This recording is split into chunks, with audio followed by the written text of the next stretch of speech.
Good evening, everybody. Welcome to a meeting of the Scrutiny Committee. There are no fire alarms scheduled for this evening.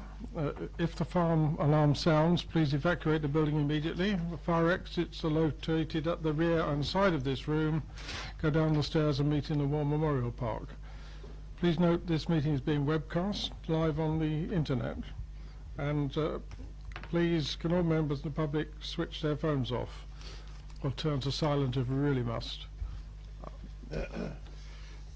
I have received no apologies for absence, and I've been informed of one replacement, Councillor Cubitt's replaced by Councillor Tilbury. I believe I'm replacing Councillor Still.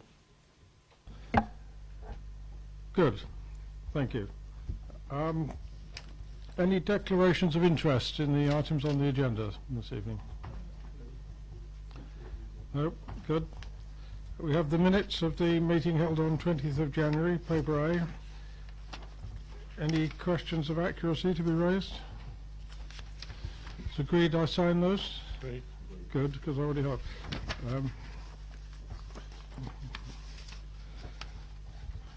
And now we have an urgent matter. The monitor officer, Mrs. Lisa Kirkman, received a call-in application, and the Constitution requires her to report to this committee on her decision.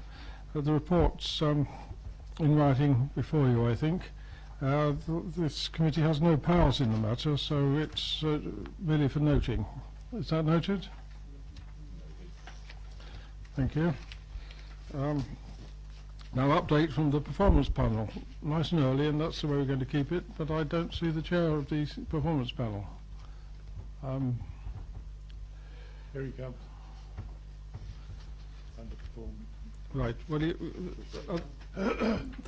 the minutes are on the table, and we'll let Councillor Keating get here, who's disappeared. That's right. Councillor Potter. I know you're anxious to rush on, Chairman, and can I just ask for your indulgence in, and it's not that I missed it, I just want to be sure about the process, but in regard to the report that we've had from the monitoring officer in regard to the call-in application, in terms of noting it, I mean, I think we are entitled to some discussion. I also want to move something in a minute anyway with your agreement, but so can we return to a discussion, some exchange in regard to this matter? I mean, I know you have your own views about it. I mean, I saw publicly you described it as a cack-handed call-in, and those of us who were involved in it had acted fairly hysterically, so I guess you've got a view on it yourself, but so have I. And I would think that we're entitled to some discussion about the content of this report before us. I regret criticising the wording, and if the author's present, I apologise. It was unnecessary and unkind. But this committee has no standing in the matter. The Constitution requires the officer to discuss it with the Chair of Scrutiny. The Chair of Scrutiny isn't then required to do anything subsequently, and the Constitution then requires the report to come to this committee, so I'm not going to allow any debate or motion.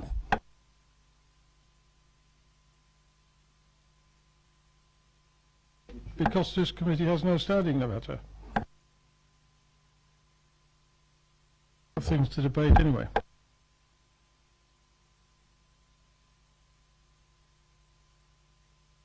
I see Councillor Harvey, but I have said what I've said.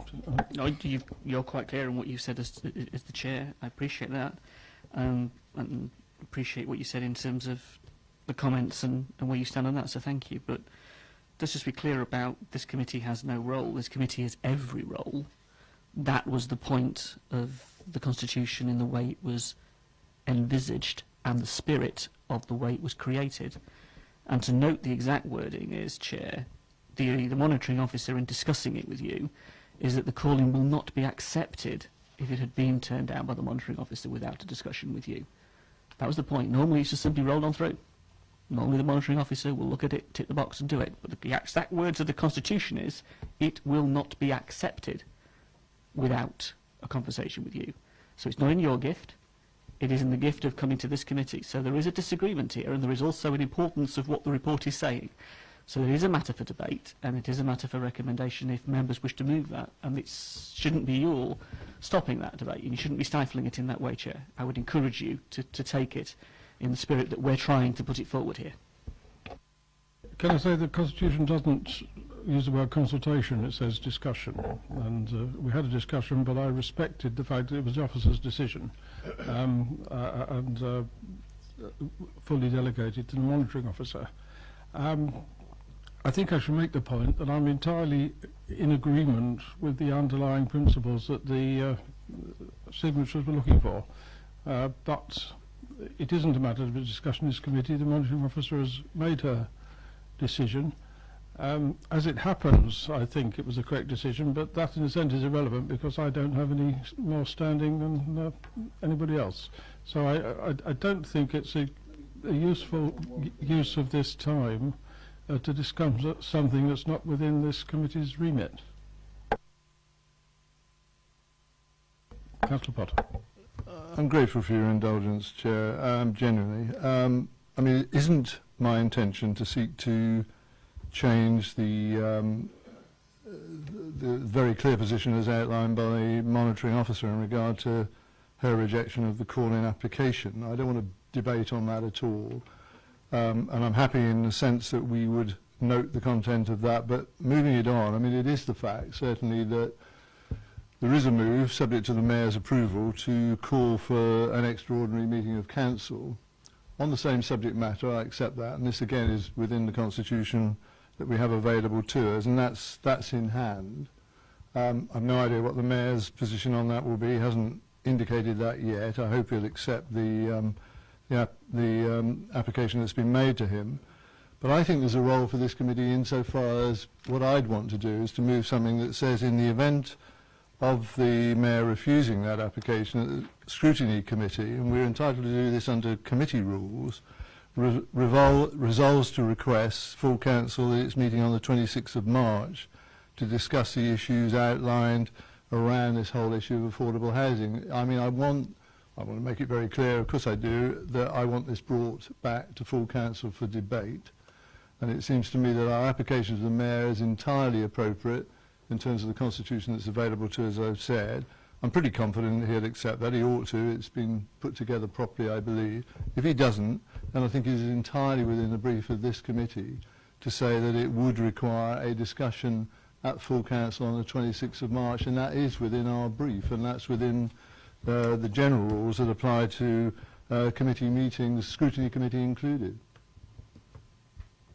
Councillor, I think you're moving on from the agenda item, which is the officer's report on the call-in request.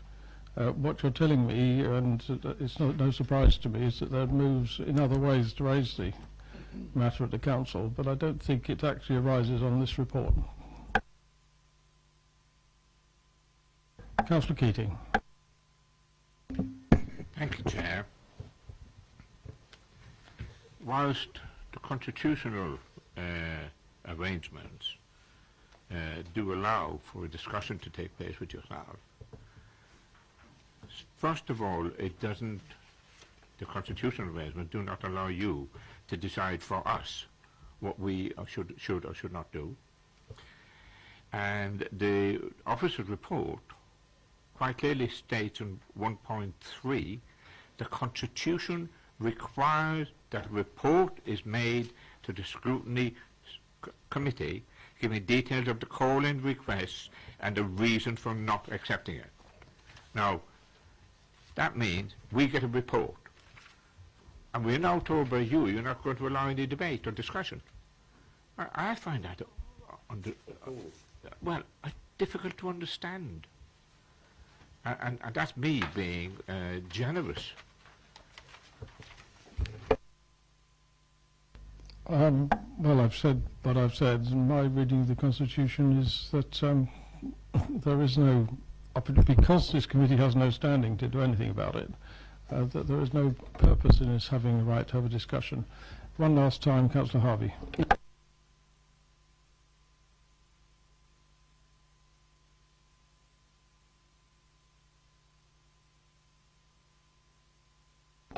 It's the right of any member of the committee to move a recommendation or a motion to the floor of the committee. Councillor Potter has done that. I will second what is moved. It is the power of this committee in the Constitution to receive and consider recommendations to full council from committees, and we have the ability to do that. It is perfectly within the remit of this report because this report rejects the call-in. Therefore, and acknowledging that there is something else happening is fair, and in saying that were that to fail, this committee would support and believes that it should be debated on the floor of full council. It is perfectly within our right as a committee to do so. The Constitution supports that. You have a motion on the floor to that effect. You can't overrule that as chair. It's a formal motion of the committee. It's been moved and I'm seconding it. And I'm asking this committee to support what we're doing in terms of making sure that there is a debate on this issue. After all, the fundamental point is full council voted in favour of a motion. Therefore, we are asking full council to logically hear and to come back upon that which it supported a couple of councils ago.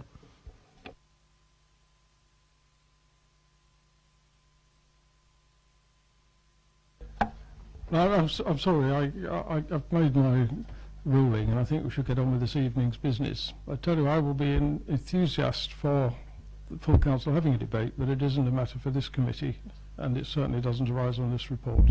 So let's move on.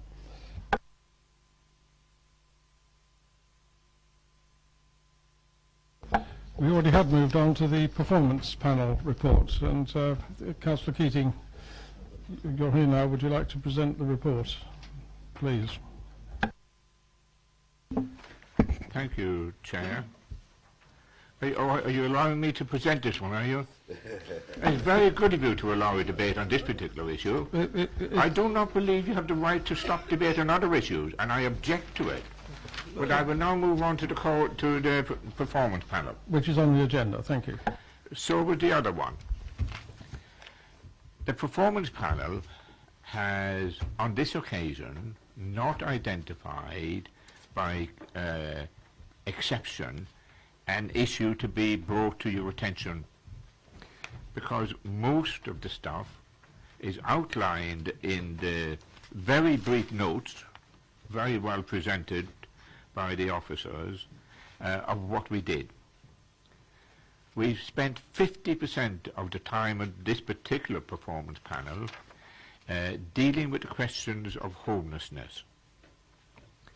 And I bring this to your attention because the cabinet member that dealing with this issue, amongst others, came along and with two excellent officers who knew their brief very, very well, and identified the range and the complexity of the issues associated with homelessness and the range of laws and legal rulings and obligations that the housing department has to comply with. We didn't find anything of substance to complain about in terms of the report on homelessness. We continue to have the same concerns about homelessness as we had before this particular performance panel, but we now have a much greater understanding of the complexity and the range of issues.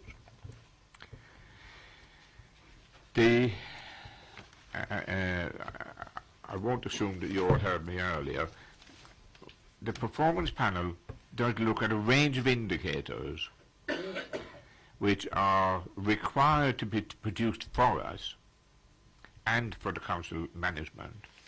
And those indicators are either produced quarterly, half-yearly or annually. So there are different ranges of timescales. We have in the past made a significant contribution to identifying those things that were repeatedly failing. And I brought it to your attention. Unfortunately, time very often didn't permit us to examine that range of issues, and I think we need to improve our ability to do that at the scrutiny panel itself, scrutiny committee itself. That's one of the reasons why you get all the papers now, so that if there is an issue that's been highlighted by the performance panel, you will have the documentation that we use to identify the range of issues, and you'll have the documentation that we identify as creating a need to re-examine. In this particular case, having spent 50% on housing considerations, there was an issue raised at the performance panel about the River Loddon water gauging system, and the connections made to get answers there has been identified. The depth monitoring was more or less against standards, and against that standard it was acceptable. We are looking for a more up-to-date issue in terms of customer complaints.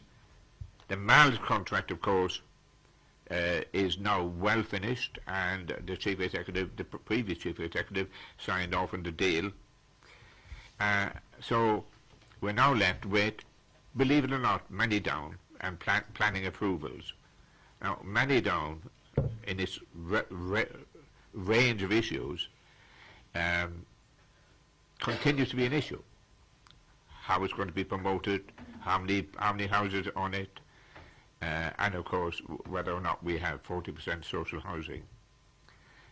Planning approvals is the equivalent of saying planning rejections, which are then overturned by the Secretary of State representatives, means that we're actually paying about, on average, £50,000 per month in terms of costs, which is crazy, and we need to sort that out.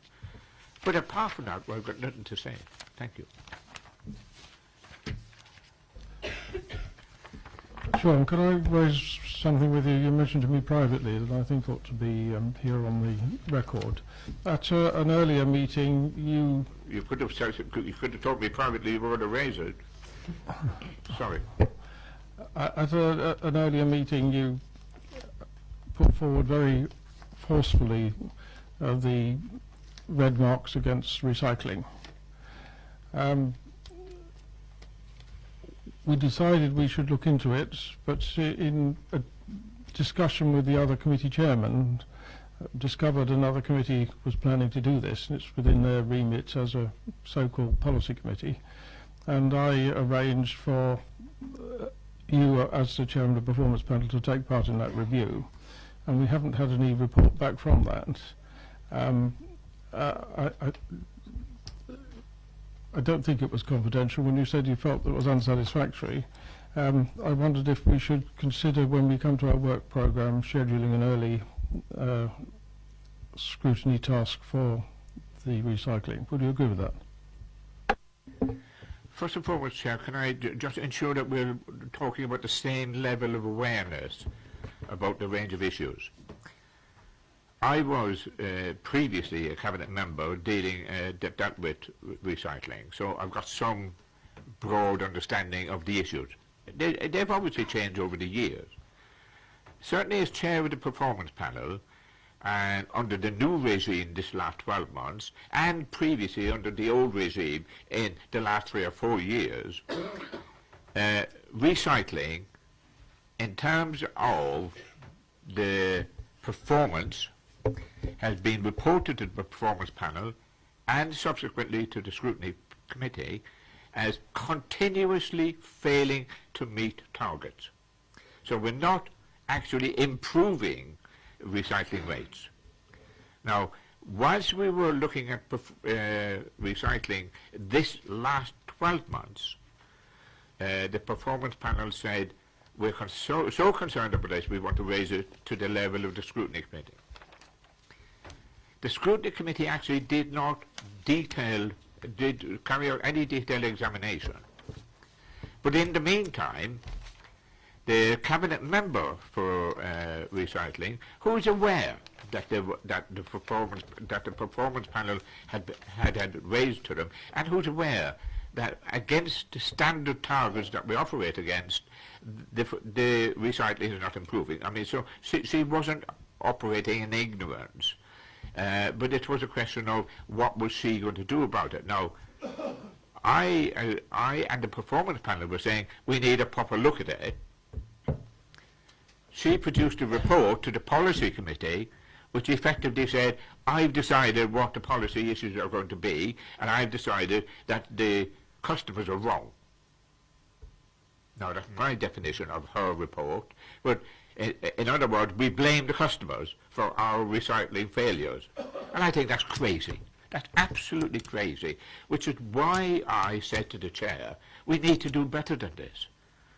Blaming the customers and putting red flags on their bins and telling them we won't empty the bins does not solve recycling. It just blames the customers. And now, 50 yards from my house, and this is just an thing, and I'm going to finish soon, 50 yards from my house, there's a city on the street next to a house that was a flat that was empty because a chap died. Now, he didn't ask permission to die, and he didn't ask permission for someone to put his settee on the street instead of recycling it. But I reported this. I don't expect to report everything, but I reported it to the recycling department. It's still there today. I look specially so that if I said it tonight, it would still be there. Now, blaming the customers I don't believe is good. Changing the rules to improve recycling is great, but we haven't looked at what rules to change. So that's the reason I raise it with you, because I'm passionate about recycling. I'll give you one last example. Believe it or not, there's an election on. Right? I've noticed, because I've been putting out leaflets in my ward. And in my ward, as compared to some of you, there are lots and lots of blocks of flats. Right? There are lots of them. And we don't complain about them. People live in them, and that's how it is. But this week, I was out walking with my colleague here, delivering leaflets, and we found 8 or 10 dustbins from a particular block of flats, with the dustbins overturned, with the contents strewn around the ground, and I complained about it 2 days after the event. Nobody had taken any responsibility. Nobody had taken any responsibility for fixing these things, so I phoned up, and believe it or not, we actually got action that day. It was cleared. But it's obvious that we don't have an effective system for collecting rubbish and recycling rubbish from blocks of flats. We've got 2,000 flats in this town now. We've got 2,000 flats. And if we don't have an effective system for recycling from them, that's stupid. Just stupid. Thank you, Chair. Okay, thanks. I don't think anyone doubts your passionate commitment to the issue. I've been informed while you were speaking that tomorrow the CEP committee has another report on recycling. I don't think that should deflect us when we come to our work programme of programming something, but whatever happens tomorrow or subsequently can influence what we do, I guess. Now, anyone else want to raise something on this report? Yes, Mr. Tate, Councillor Tate. It's just a point of clarification for something that Councillor Keating said. Can I ask a question? Yeah. Councillor Keating, just for my clarification, I'm sorry. The issue of recycling, you were saying two things. One is that the overall targets are not being met. You agree? And I don't think that's a disputable issue, okay? My real question is, the levels of recycling having missed the target, are those increasing or decreasing? They're currently decreasing. They are decreasing. Sorry. Unfortunately, and I take no pleasure in saying this, they're currently decreasing, but it's only a minor decrease. Councillor Faulkner. Yeah, just to add to that, from the performance panel was an issue we discussed earlier about the rags, red, amber, green. There were at the previous performance panel, we were informed that there was a major activity to educate, inform, etc., etc., and those figures are not yet available. So I think we said we would look at recycling again at the next panel once we'd got the results back from that particular initiative. So whether that's improved, helped or whatever, we don't as yet know. Thank you for that. Councillor Edwards. Thank you. I'd just like to pick up on the point of you saying about the red flags and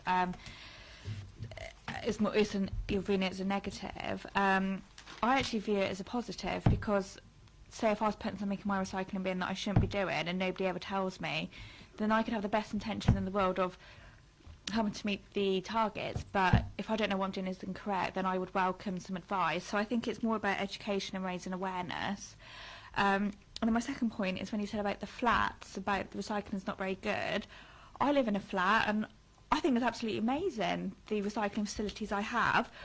I take my rubbish down the stairs, I've got a normal bin, I've got a recycling bin with a poster of what I can and can't recycle, and even better, I've got a glass bin. So it's absolutely fantastic. So I think that maybe we need to look at flats on a case-by-case basis rather than overall, because, like I said, mine's absolutely faultless. So, thank you. If I may, Chair, I welcome the fact that you're able to recycle, and you do. Unfortunately, lots of people are not enthusiastic. Right now, I'm not castigating them, but a lot of people are not enthusiastic. An awful lot of people have actual difficulty, having dustbins 3 floors down and out in the front of their garden, available to anybody to interfere with. And some people have kids, and some people have all other kinds of things. They're not always enthusiastic about saying, "Oh, I'll take that down to the bin. I just throw it up my back door." So it's easy for me.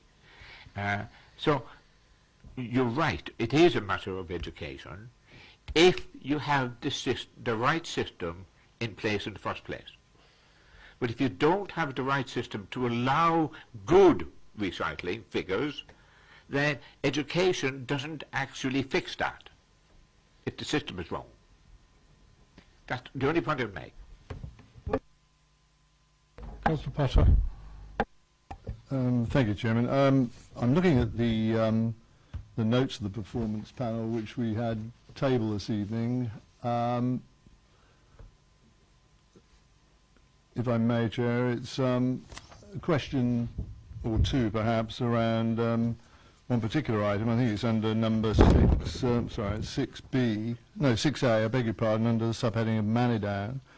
I mean, just for the public record, I'll read it out, if I may, that Councillor Keith Watt, so you may have a part to play in this, Chairman, I don't know, queried the word protecting in relation to URS/AECOM being jointly appointed by Basingstoke and Dean Borough Council, Hampshire County Council, to advise on protecting Manidown landowner interests in the local plan examination in public.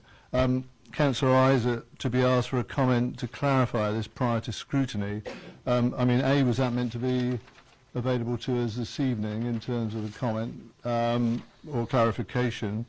And secondly, I mean, if I could just ask again for information from any of you who know this, just what the word protecting means there. And I was also a bit confused about URS/AECOM being jointly appointed. I mean, as I understand it, URS has been absorbed into AECOM, this conglomerate, worldwide conglomerate, so I don't think URS exists anymore, so I don't think there'll be any joint activity there. One is the same as the other, but a mix of things there. But is somebody able to clarify that note that's on these notes before us this evening, Chair?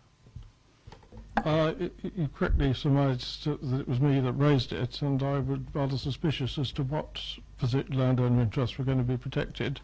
We did ask for comments, but I haven't chased up on it as Chair of Scrutiny.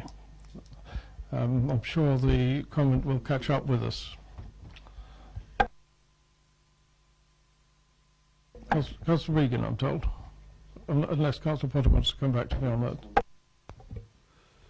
I mean, obviously, I'm disappointed here we haven't got anything before us this evening. I guess the reference prior to scrutiny was meant to be this meeting, but if you haven't chased it, I'm not sure anybody else would have done. But in regard to the debate around protecting, nobody can clarify that then, can they? And nor my issue about whether URS and AECOM are the same body now. Does anybody know that? I don't know anything about your AECOM. I don't really care who it is, but I'm sure neither you nor I will let it go without being clarified. Councillor Potter. Councillor Regan. Yeah, going back to dustbins again. It's building on what Councillor Keating said about flats in our ward. There are several rows of shops with flats above those shops, and up until a year or so ago, the dustmen come and took the dustbins down from us and empty them. But now they've been told, due to health and safety reasons, even the elderly or anybody's got to try and get them down the stairs to be emptied. So that is causing problems. So I'd like that looked at as well. It sounds absolutely crazy. I'm sure that's being noted. It's whose health and safety is, I suppose, the question, isn't it? Councillor Tate, please. Thank you, Chair. Question regarding paper B. There is on page 23 about council officers' unfavourable variation. Maybe it's me being having a mind-blowing day. In that those all seem to be favourable variations, but it's headed unfavourable. Whether that's a typo or not, I'm quite sure.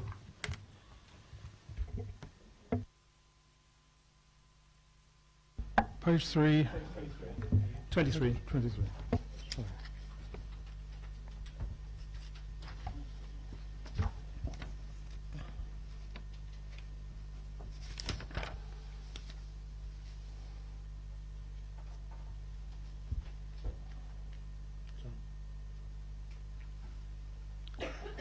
Well, could you draw my attention to that more? Yeah, it says 54,000 unfavourable variation, and I'm just wondering whether that's a typo or not, in that all the detail is actually of favourable variations and not unfavourable variations. Yeah, but the heading indicates it's unfavourable.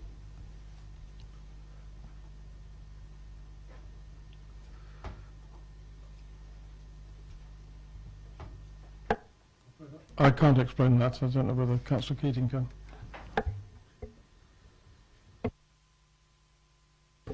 I don't know why you asked me. I don't have a special locus about this. No. The answer is I don't know the answer, okay? I think what we've got is a net unfavourable.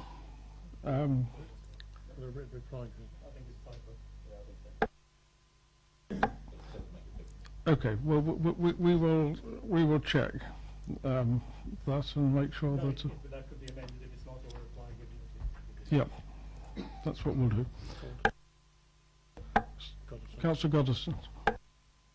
Thank you, Chair. With respect to get back onto dustbins, with respect to Councillor Keating, I think I'm right in saying that over the last 6 or 9 months, the rates have increased very modestly, not gone down. That was my understanding from the portfolio holder. And on the issue of, we mustn't bully the customer. I think we have to accept that many people can't be bothered to try very hard to recycle what they might recycle, and whereas where obviously education is definitely the desirable route forward, I think ultimately one has to accept that maybe there has to be a degree of compulsion. Unfortunately, thank you.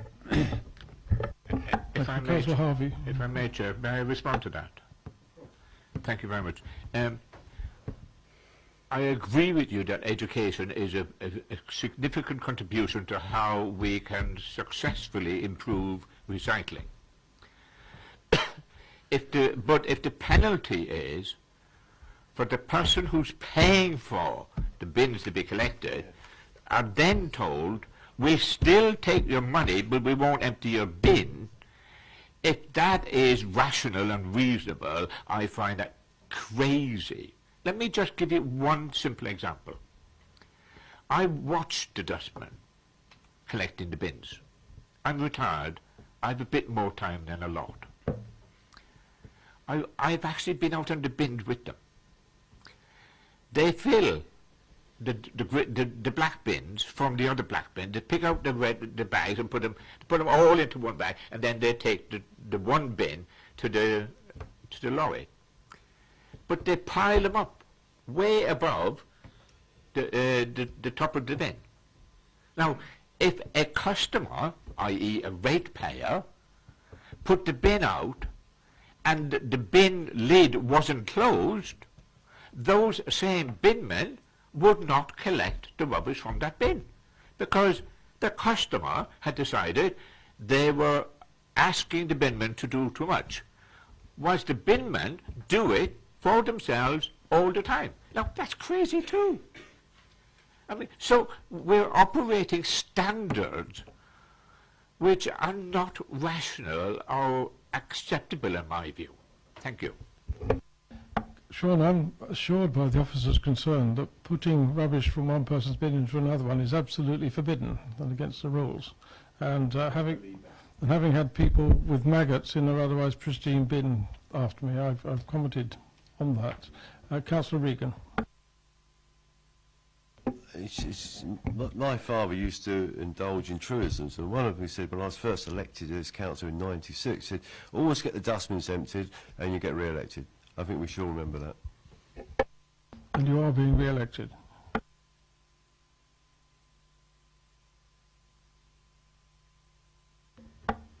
Councillor Harvey.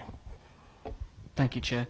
I'm referring to the various parts of the paper that refer to homelessness and housing, and also the notes, but specifically the notes. I appreciated what Councillor Keating said in regard to the conversation that took place at the performance panel, and I do see the notes here in reference to various items and bits that all come under the homelessness heading. So much here to unpack, really. 2 points I wanted to make, really, in terms of, first of all, the data we have and the way it's been described here, and then secondly, a matter for us perhaps to pick up in the future, and that might well be after we have a direction of travel from the Cabinet on what they're doing in terms of scrutiny. For starters, I was intrigued because, as I understood it, the homelessness situation in terms of housing benefit and also in terms of just the general housing benefit situation, in conversation with our Section 151 officer, was that in fact this year we're over £100,000 up on where the housing benefit total bill was last year. Now, if that is the case, it was noted, and it was an interesting part of the conversation, that considering the amount of government initiative coming in here to cut the housing benefit bill, i.e. the caps, the bedroom tax and so on, that it is still over £100,000 more. It's increasing, not decreasing. And I note that difference as to what it says in the report as to the information we've been given as the Section 151 officer reported to us. I also note the comments here about bed and breakfast. On the one hand, the number of homeless in bed and breakfast is still too high, and then we comment about temporary accommodation and reductions in bed and breakfast placements. However, the statistics show us that actually in the past 4 years, bed and breakfast placements are up over nearly 500%. So in the context of the information we have in the notes, it doesn't sit well with the statistics that we have available to us. And again, just to note the private sector element to this, and again, it's something I think is very important to explore. We did raise this from a local plan point of view because it was a piece of evidence that our officers uncovered. A significant amount of the homeless situation reflects in the private sector now because of the way that homeless residents are directed into private rented accommodation now. The increase in evictions and the increase in legal cases in the borough is significant, very significant. And I think the issues that raises in regard to the way we discharge our responsibilities on homelessness is important as well. Now, I do note there's reference to it in the notes. Obviously, they're notes. They're not detailed comments at all. But what this is unpacking, and I won't go any further. I could go significantly further. But what is unpacking for me is a whole range of issues here that we should, as a scrutiny committee, be examining, which is principally this authority's approach to homelessness and the figures and the actual reality of what we see, and particular in regard, just another one example to add to the list, the number of homeless that actually are, in terms of the head count that's done, and the reality, for example, that the camera centre sees on a regular basis. Those two figures are very, very different for all variety of reason, but nonetheless it's an important point. Just going back to our earlier discussion about the future of this committee, perhaps it's something we could look to put on the work programme appropriately in the future. Well, we have an agenda item. Councillor James. Thank you, Chairman. The first thing is a point about paper B, and it's an issue around language. I hate the expression favourable position or unfavourable position, because if you have a problem and you identify that money is needed to solve that problem and you don't spend the money and you still have the problem, we consider that favourable, which is a nonsense, because actually underspending can be as unfavourable. You know, if you haven't spent the money, that could be unfavourable. So I'd like future, the report could say overspend or underspend, because favourable and unfavourable is wrong. Anything that's of deviation from budget is actually unfavourable, because you either haven't spent what you needed to spend or you spent more than you should have spent. So every variation is unfavourable. So I just mentioned that bit of language. On the bin thing, I think I'll go along with everyone else. I think and we'll get to obviously the paper D or whatever is looking at the future committee plan. I sat in full council, I think it's about 2010, and we had one of those moments where we get to the budget and we find we've got a couple of £100,000 we weren't expecting. And the decision, and Elaine Steele was the portfolio holder at the time, that we'd do an education campaign to boost our recycling rates, and we set aside £80,000. And over the next 6 months, it may or may not have been spent. I never followed it, but it made absolutely no difference at all. And about 2 years later, we had this thing about we're going to stop emptying your bins, we're going to stop doing this, we're going to stop doing that if you don't recycle properly, and it made absolutely no difference at all. And from what I've heard, what's so far been put forward is exactly the things that have failed in the past. And if you always do what you've always done, you'll always get what you've always got, and that's a pretty appalling recycling rate. So I do think this committee needs to look at it and bring some fresh ideas to the table, and because the only thing we do recycle is the ideas on how to address recycling, and it's not working. On your first point, the performance panel over several years has had some success in modifying the accounting reports, like, for example, showing the original budget rather than altering the budget so it looks as though we're coming on budget. That was a notable victory, I think, for 5 elderly councillors, and we'll certainly, but accountants will speak, accountants speak. I've felt like that, but we'll take it back to the relevant people and see if we can get that changed. Councillor Potter.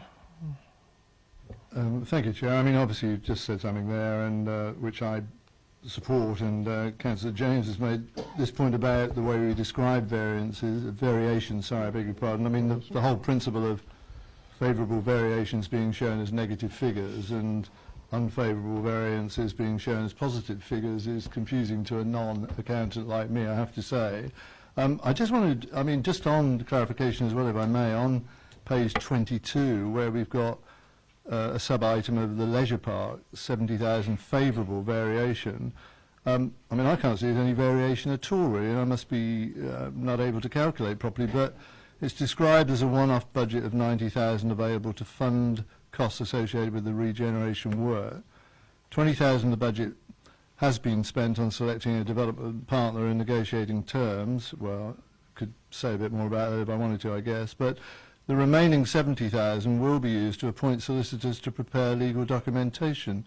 I mean, that's the 90,000. I can't quite see where there's any variation on the allocated money there. So whether it's favourable or unfavourable, where's the variation on that? But I'm not an accountant, so I don't understand these things as well as one or two other people around the table. But that does seem particularly confusing to me.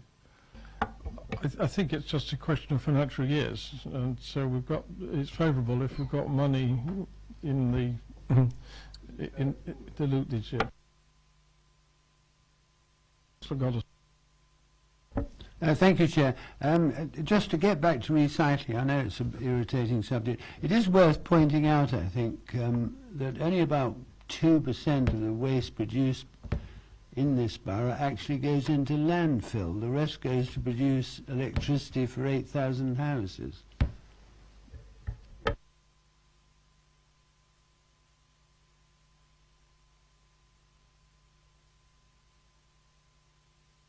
Councillor Harvey, you've got another go. Not necessarily the most green option in terms of what it does, to say the least.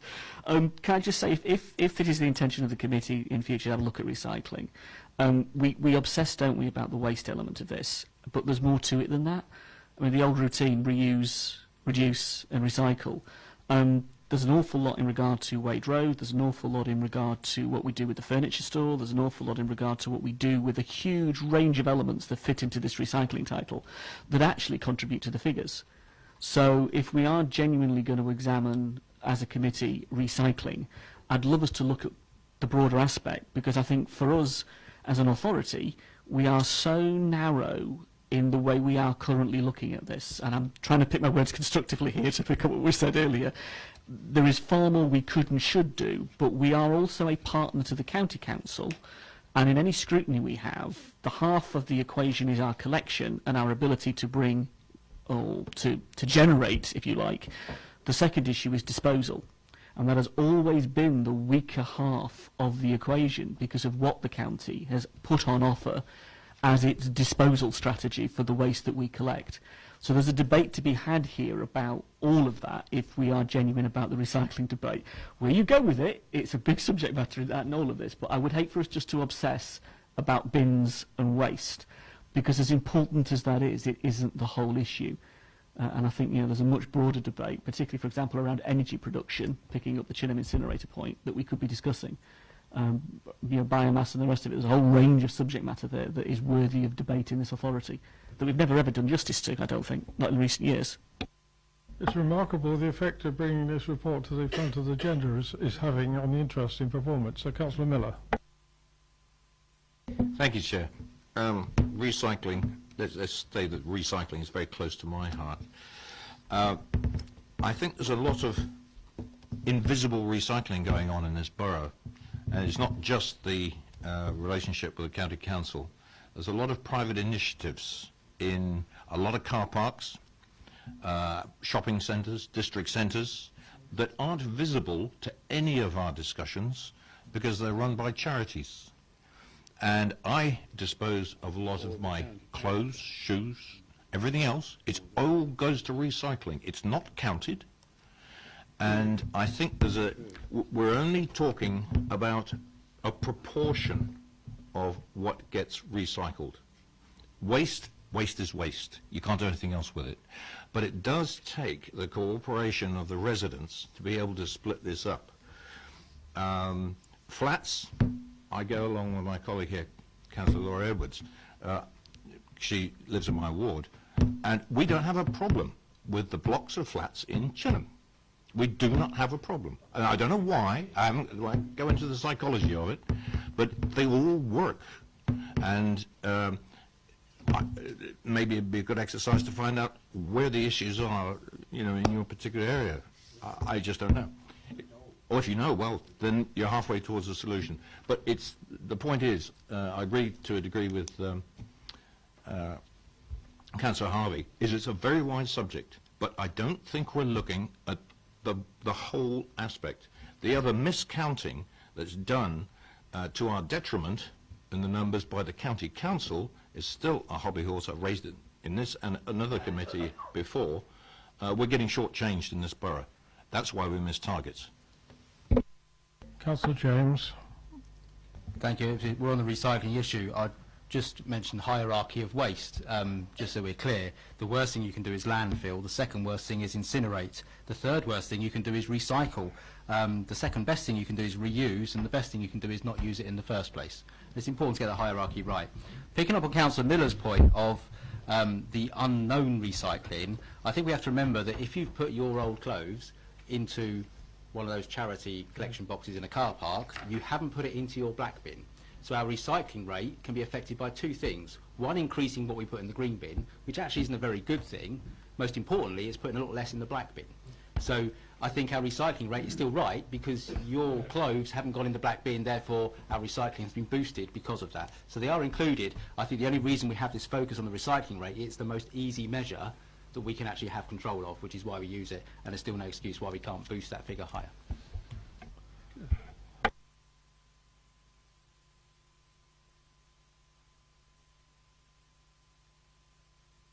Yes, and Councillor Mrs. Ossleton is here to speak to us, I believe.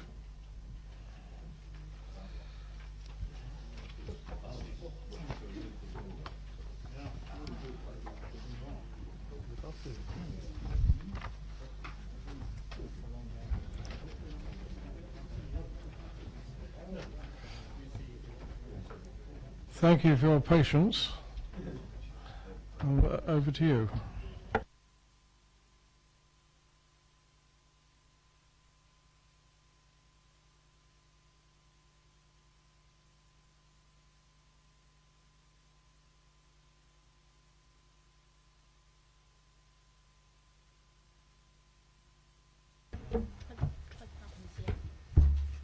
Good evening, ladies and gentlemen. In July last year, the Scrutiny Committee asked that I investigate ways to improve the situation of transport in 4 specific areas. This has been well documented in the report, and I'd like to thank officers for their hard work in producing this. In addition to these areas, much work has been done in strengthening our partnership with bus service providers, and that's Basingstoke Community Transport, Dial-A-Ride and Stagecoach, and in support of residents following the Hampshire County Council Transport Review. The first task I think I was charged with was affordability. Well, through discussion with the youth in the borough, your big say, Stagecoach has introduced a scheme operating during school holidays, where students showing their ID in Basingstoke, student ID for Basingstoke, have the ability to purchase a day rider ticket at £2. This is normally £4.40 or £3.40 off peak, and it is proving very successful, and quite a lot of students used it over half term and the summer. Discount tickets on pilot evening services. Night rider tickets cost £2. They were £2.90. Normally, with Tadley and Borkers, this was a saving of £1 on the ticket. Play day events, free bus. The Stagecoach actually has given us a free bus which the children can use on their play day. The majority of Stagecoach fares were frozen. On some routes, which is Route 1, it was reduced by £2 and a single ticket, and it was previously £2.10. 10p, I think, can be quite a saving for some people. Stagecoach were again voted as Britain's best value major bus operator, and analysis by an independent transport specialist found that Stagecoach provided regular passengers with the lowest cost weekly bus travel, and this was done by an independent survey which can be read on site. Communication between our partners and stakeholders. We continue with our regularly quarterly liaison meetings. The minutes are now being published on BDBC website. And we've also have booked a partner stakeholder meeting in spring. Earlier this year, Maria Miller, the MP, had a summit where we got together the whole of the Network Rail, First and Great Western, Stagecoach, the cycling fraternity in Basingstoke, to look at actually transport problems. The leader then asked that we looked at this ourselves, Basingstoke Transport for Basingstoke people. So in the late spring, in April, we are to hold a meeting ourselves, and Basingstoke Railway Station, the manager will be attending. We will have Network Rail, South West Trains, First Great Western, Enterprise M3, which is the LEP, and also our cycling friends with Stagecoach, to see how the public transport in the town could be improved now and in the future. Once we have the outcome of this initial meeting, it will be minuted, and we will look to an action as to the way forward with actually after this meeting. Partner stakeholder stagecoach service consultation in the late spring, it was asked that Stagecoach should look at their services in more depth. And what they're proposing to do now, it was being put on hold but will be taking place April or May because of the Hampshire County Council review, and they wish to have a look at what happened in the review to take forward their services in the future. They will be having a separate members session. There will be buses round Basingstoke where the people, residents, can come and give their message.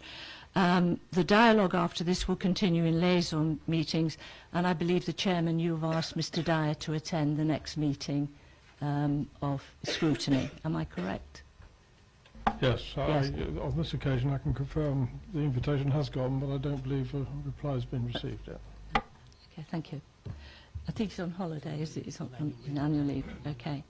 And another new initiative that we're going to bring forward is a new annual transport forum, and we hope to start this in the autumn. And here, Basingstoke people will be able to come and to talk about transport.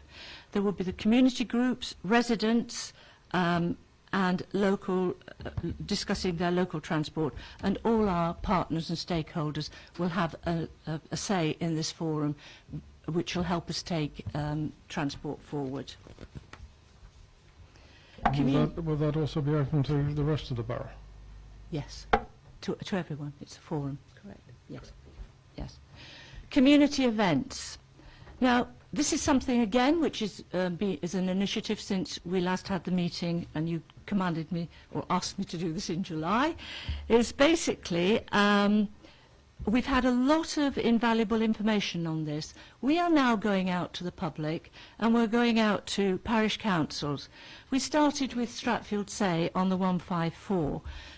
They weren't very happy because West Berkshire and were pulling out their funding for the bus that took them to Reading. We went and had consultation with them. The bus service is now 154, now goes weekly, and the residents are very happy with this.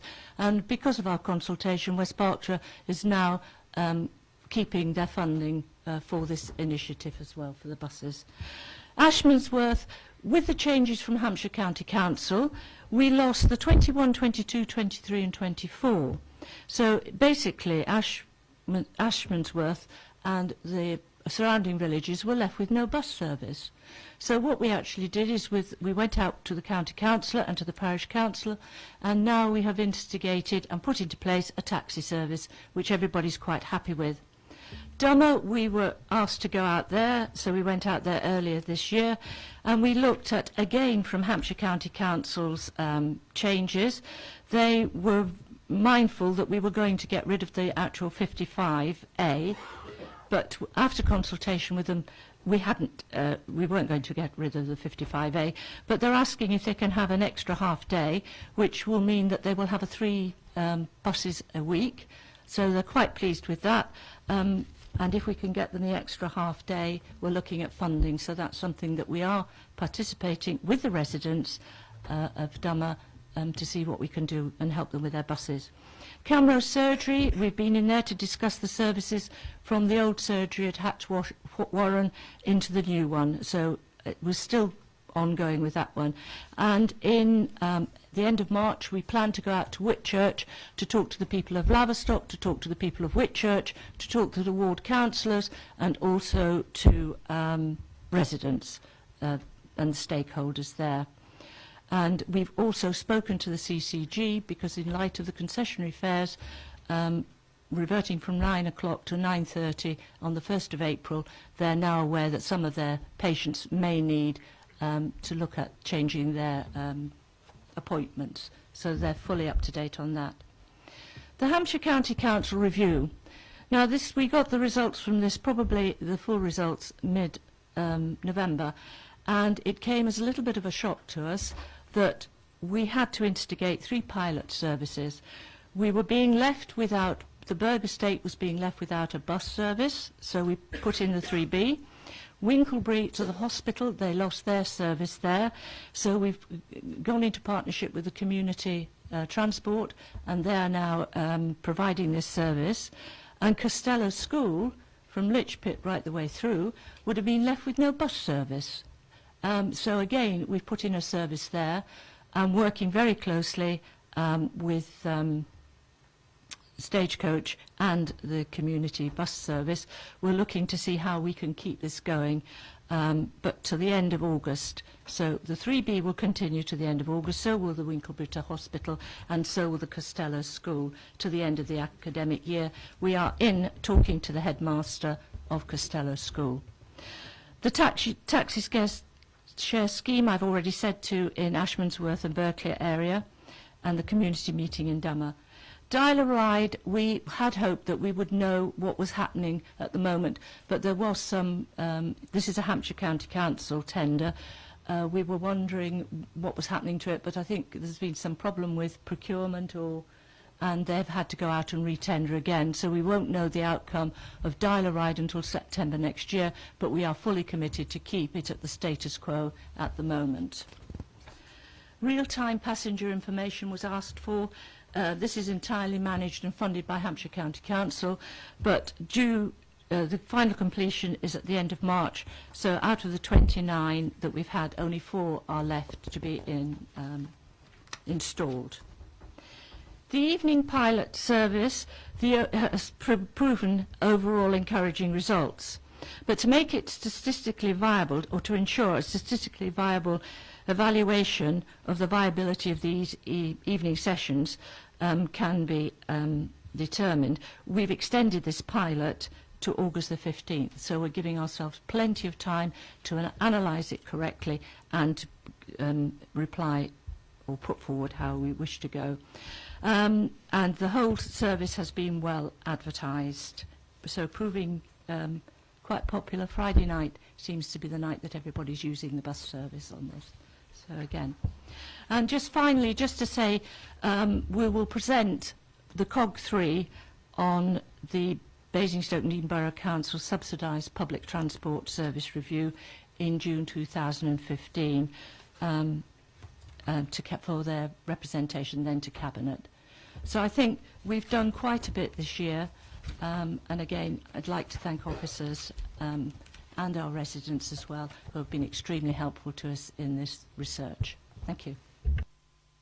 Thank you. On the whole borough theme, will you communicate with all the CCGs that serve Basingstoke and Eden, please?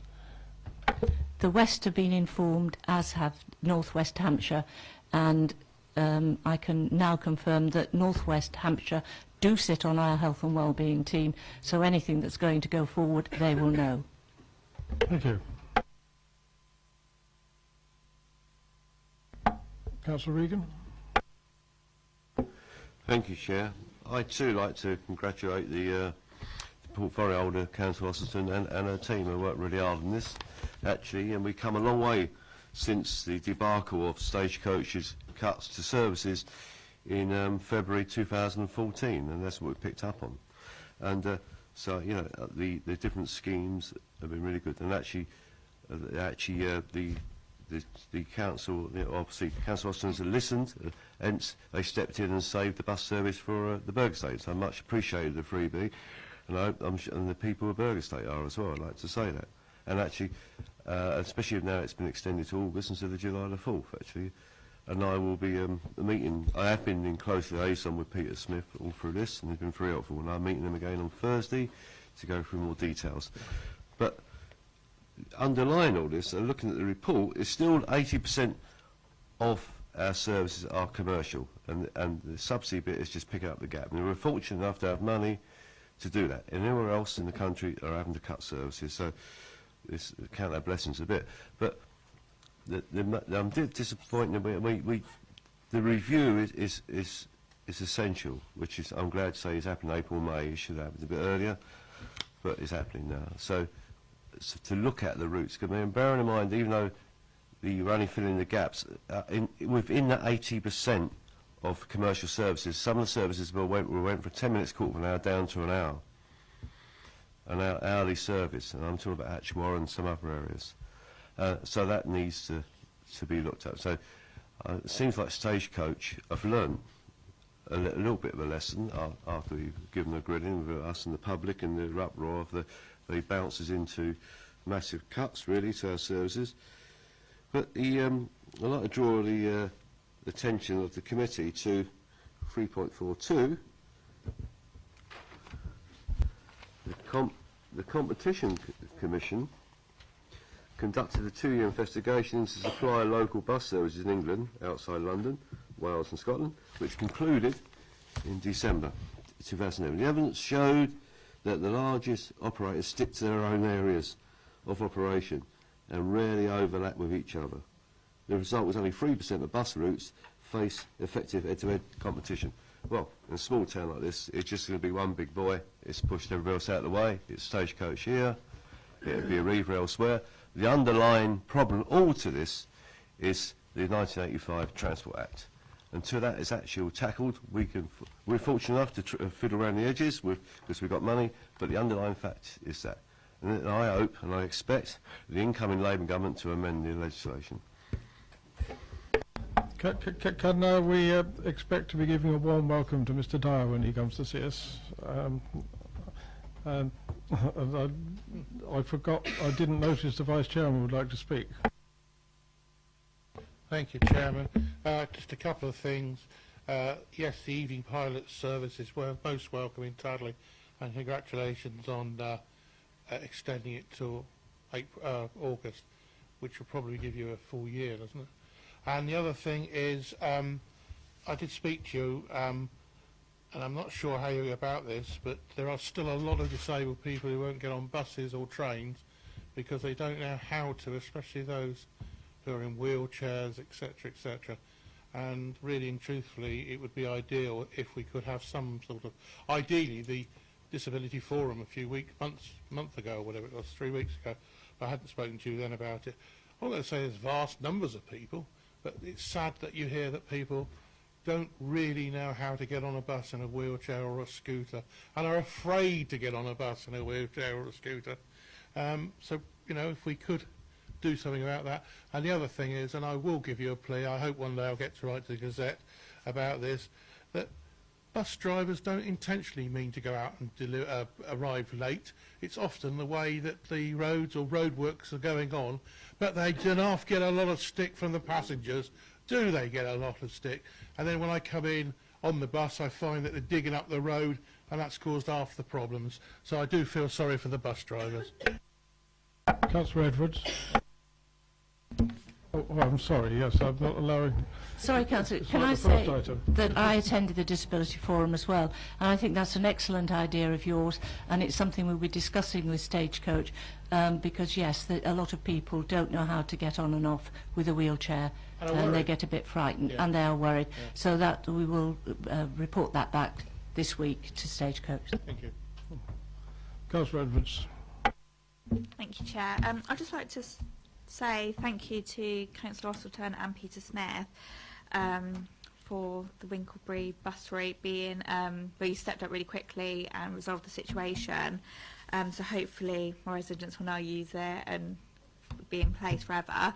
But I'd also like to say thank you to Councillor Osselton for listening to the Scrutiny Committee, taking our points, all 4 points away. And as we've seen from the presentation, you've been able to address each one individually. So I think we need to realise that you've done a fantastic job in a difficult situation, because obviously Stagecoach are a private company. They're all about figures and trying to get as much money as possible. So I feel that whilst we had a good, well, I suppose you could call it a constructive meeting back in July, we need to sort of tread carefully, and I ask everybody to sort of trust Councillor Osselton to do what she's doing and continue, but obviously we're not going to see instant results, and it's a work in progress. And I fear that if we see an instant result, it's only going to be Stagecoach walking away from the situation. So I'd rather we just bide our time on it and see what we can come up with. Councillor Harvey. Thank you, Chair. Joining in the comments, I mean, just echo the Basingstoke Tory tweet that's just gone out saying that councillors from all sides welcome the work that Councillor Cathy Osselton has done to secure vital bus services in Basingstoke. Yeah, I mean, in all honesty, Cathy, yeah, you've done it's fair. I mean, in all of this respect, officers and yourself have taken on what is a difficult run, because Stagecoach are almost impossible to deal with, to be perfectly honest. And you've done a tremendous amount, so to be fair, that is absolutely from all sides and cross-party. But the cross-party issues still remain, and there's still issues I think that we do need to be aware of. And this is no criticism, this is just raising the issues on the floor of the committee. I think the budget threats to Dial-A-Ride that arose recently, appreciate what you're saying there, and I think if county do eventually go through, or whatever they may go through with Dial-A-Ride, I think if we're there to help and support, that's incredibly important. And I think from cross-party points of view, we need to be there for those services, and I'm sure we will be. I'm sure you'll get cross-party support for that if that happens. Just in terms of the young people and the operating during school holidays, I mean, that survey that we did got a lot of information in it as a council, and it was the number one issue that young people highlighted, was the safe and affordable transport around the borough. But doing it during the school holidays didn't necessarily deal with an issue that many young people face, which is actually getting to college in the first place and getting home from college in the first place. So there is still an issue, I think, while Stagecoach have gone some way to offering what they've offered outside of school and college times, it doesn't help the young people get to where they need to go to for their education. And that is an issue. It's a constant postbag, to be fair. And when the debate took place recently at Queen Mary's College, afterwards talking to a lot of the students, they were raising it then of just how unaffordable it is to get around the town during term time. So yeah, I mean, change is there to be welcome, but a bit way to go. Putting your advert for Stagecoach to one side, I read the report and thought, my goodness me, we just literally lifted it from their website. In all honesty, some of the ideas that are floating around are an issue. Let me highlight one in particular. Again, this comes out as a postbag. Buckskin. The fact that residents in Buckskin have got to take effectively 2 bus journeys to get to their GP. It's still a constant issue that there are parts of the town that are an issue in terms of accessing services like that. So I think we need to acknowledge that it's a stride forward, but there are still communities that are being disadvantaged, and that one I would highlight in particular. It's not the only one by any stretch of the imagination. I also note that Stagecoach are still good at ignoring colleagues. I know colleagues have sent emails and letters to Stagecoach that have never been responded to. That involves representing residents, for example, who have damaged themselves or been hurt by buses, or issues around travel on buses. That the Stagecoach is utterly ignored, and so there is still a communication issue with some members on that. It isn't wholly perfect. I think the annual forum is a very good idea, and I think particularly because if, for example, just give you the one idea that's been floated recently, I thought this was very interesting. Let's have double-decker trains, bearing in mind South West Trains' relationship to Stagecoach here. But, you know, double-decker trains, one, they're going to have difficulty getting out of Waterloo because of the levels of the platforms, and they're going to have difficulty getting through Wimbledon Station because of there are some great ideas being floated around, but the practicality of a lot of this needs to be examined. And, you know, it's great that you Conservatives get together and have a meeting about it. There's the rest of us in the town represent residents, and we'd love to have been part of that. Of course, we were never invited, but never mind, that's not the point. The point being, if you're going to do this cross-party, let's do it cross-party, and you have been doing as the Cabinet member, and I respect that. So as the Cabinet member, we'd like to continue supporting you in achieving some results on the rest of it. But thank you for what you've done. Really appreciate it, Cathy. Councillor Rossington. I just wanted to say, I think this new annual transport forum, as you say, will be cross-party, because basically it's for the people of Basingstoke, and it's very important that they come and have their say, and it will help the bus company do something about it. Councillor Tate. Thank you, Chair. Just a quick question. It's specifically based around one service, which is the 654, the service that working with Costello. And the wider point I'll come to in a second, but firstly, that service is all right for this year, and clearly there is an issue about the future. The point I want to make really is, can we encourage Stagecoach to develop a communications program, particularly with potentially the new students in that area prior to the end of term? And in the wider terms, I know that your discussions and the officers have sort of said this occasionally, that Stagecoach themselves are not that great internally about communication and publication. So perhaps we can keep the pressure on them to do that, particularly as parents will begin to start selecting schools in the May-June period. And if we miss that, then there'll be no valid data to keep pushing this service in the future, which obviously we need to look at for next year. Councillor Tilbury. Oh, thank you, Chair. Yeah, I just wonder, is it possible we could have a link or something to this this TAS survey. I'll be very interested in that. I mean, it sort of refers to the next cheapest operator being National Express, which, as far as I'm aware, runs coach services. You know, sort of, which seems a bit of a difference to the sort of bus routes, which tend to be shorter distance. It seems to be a different thing altogether. But it does seem odd that the outcome of the 85 Transport Act, which was to create competition, has actually just created lots of very big operators, mainly Stagecoach. So it wouldn't be that surprising if their fares are lower, because they're the only real operator in most areas. But the irony is, it's sort of suggesting that creating this almost monopoly has actually reduced fares, which seems a bit counterintuitive, doesn't it? But yeah, I'm also bemused that South West Trains have agreed that Stagecoach can display bus information within Basingstoke railway stations. It seems they actually seem to be the only competition is with each other in their own, within their own group, bizarrely. But yeah, is it possible we could find this TAS info, or we could actually have some sort of link to that? I'd be interested to see how it does stack up. Peter? Yep. I can't see that being a problem. I'll look into that. I know it's a published report, but it's something that I'm sure we can get hold of. And if we can get public access to it, then I can't see that as being a problem. Okay. Councillor Faulkner, I don't know if you know the Whitchurch Community Bus runs into your ward, so you'll be welcome at this meeting that Cathy has promised us. Indeed. Although I would like to make a correction as regards Ashmansworth, which is one of 6 parish councils that I and Councillor Isaac look after, and Ashmansworth is in fact the highest parish in Hampshire, accessed by single track roads with no passing places.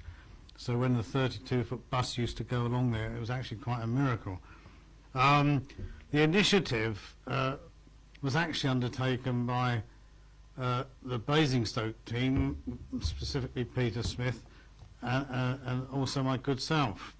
The Hampshire County Councillors were noticeably absent whenever I tried to contact them. Although, having said that, they did put in the contracts for the taxi share service, and that works spot on. The strange thing is, fortunately, the buses, or the bus, because with the buses being abolished, there's only one bus, and the timetable was hacked quite significantly. So on January the 5th, I was sat there thinking, oh my goodness me, waiting for knocks on the doors from various people. But fortunately, the buses only had the Hampshire and Stagecoach bus telephone number. And I haven't had any complaints apart from Ashmansworth, where they sent us many thanks, and they just loved the taxi share. But I just wondered, as Hampshire County Council, had any flack that we're unaware of. I think we've made representation to them, the fact that we didn't know to the last minute, and we had to be very proactive. We've said to Hampshire County Council in future, if they're doing any more reviews, will they please, when they're writing their paper, actually put in it how it affects us? Because even looking through the paper, the officers and myself, it wasn't clear at all what they were actually going to do. So we have asked them, and in all fairness, it was our transport colleagues, when we sat with them, that alerted us to it. Councillor Keating. Thank you, Chair.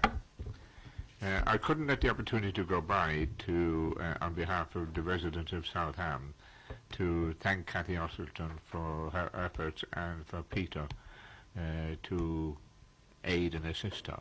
The reality is she listened to us, she listened to a committee of the council, she went away and she acted, and she produced exceptionally good results.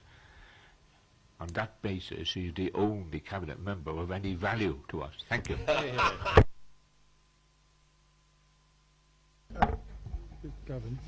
Councillor James. Thank you. I don't normally get too involved in the bus debate, because obviously my ward is probably the people least likely to catch a bus to town on the basis that we live in it. But the most important bus service for Eastrop has been mentioned tonight, and it's a bus that no one from Eastrop ever catches, which is a bit bizarre. It is, of course, the Costello bus service. Now, there's a long history with this bus service, because originally parents set up their own bus service, and it was sort of fairly successful, and then we handed it over to Stagecoach, and then it kind of wasn't so successful. And then Stagecoach realised they had their bus plus the subsidised bus, and one ran 10 minutes behind the other one, so quite sensibly we got rid of one of them, and now I'm a bit worried that this one could be going as well. The thing that makes me most concerned is the bus situation outside Costello School is frightening and scary as a grown-up, even worse if you're a child trying to cross the road with buses where there's no bus stops. If you don't run a bus service, you get cars, and they just park on those big signs that say keep clear, which seems that parents think keep clear means I'm allowed to park here, you're not.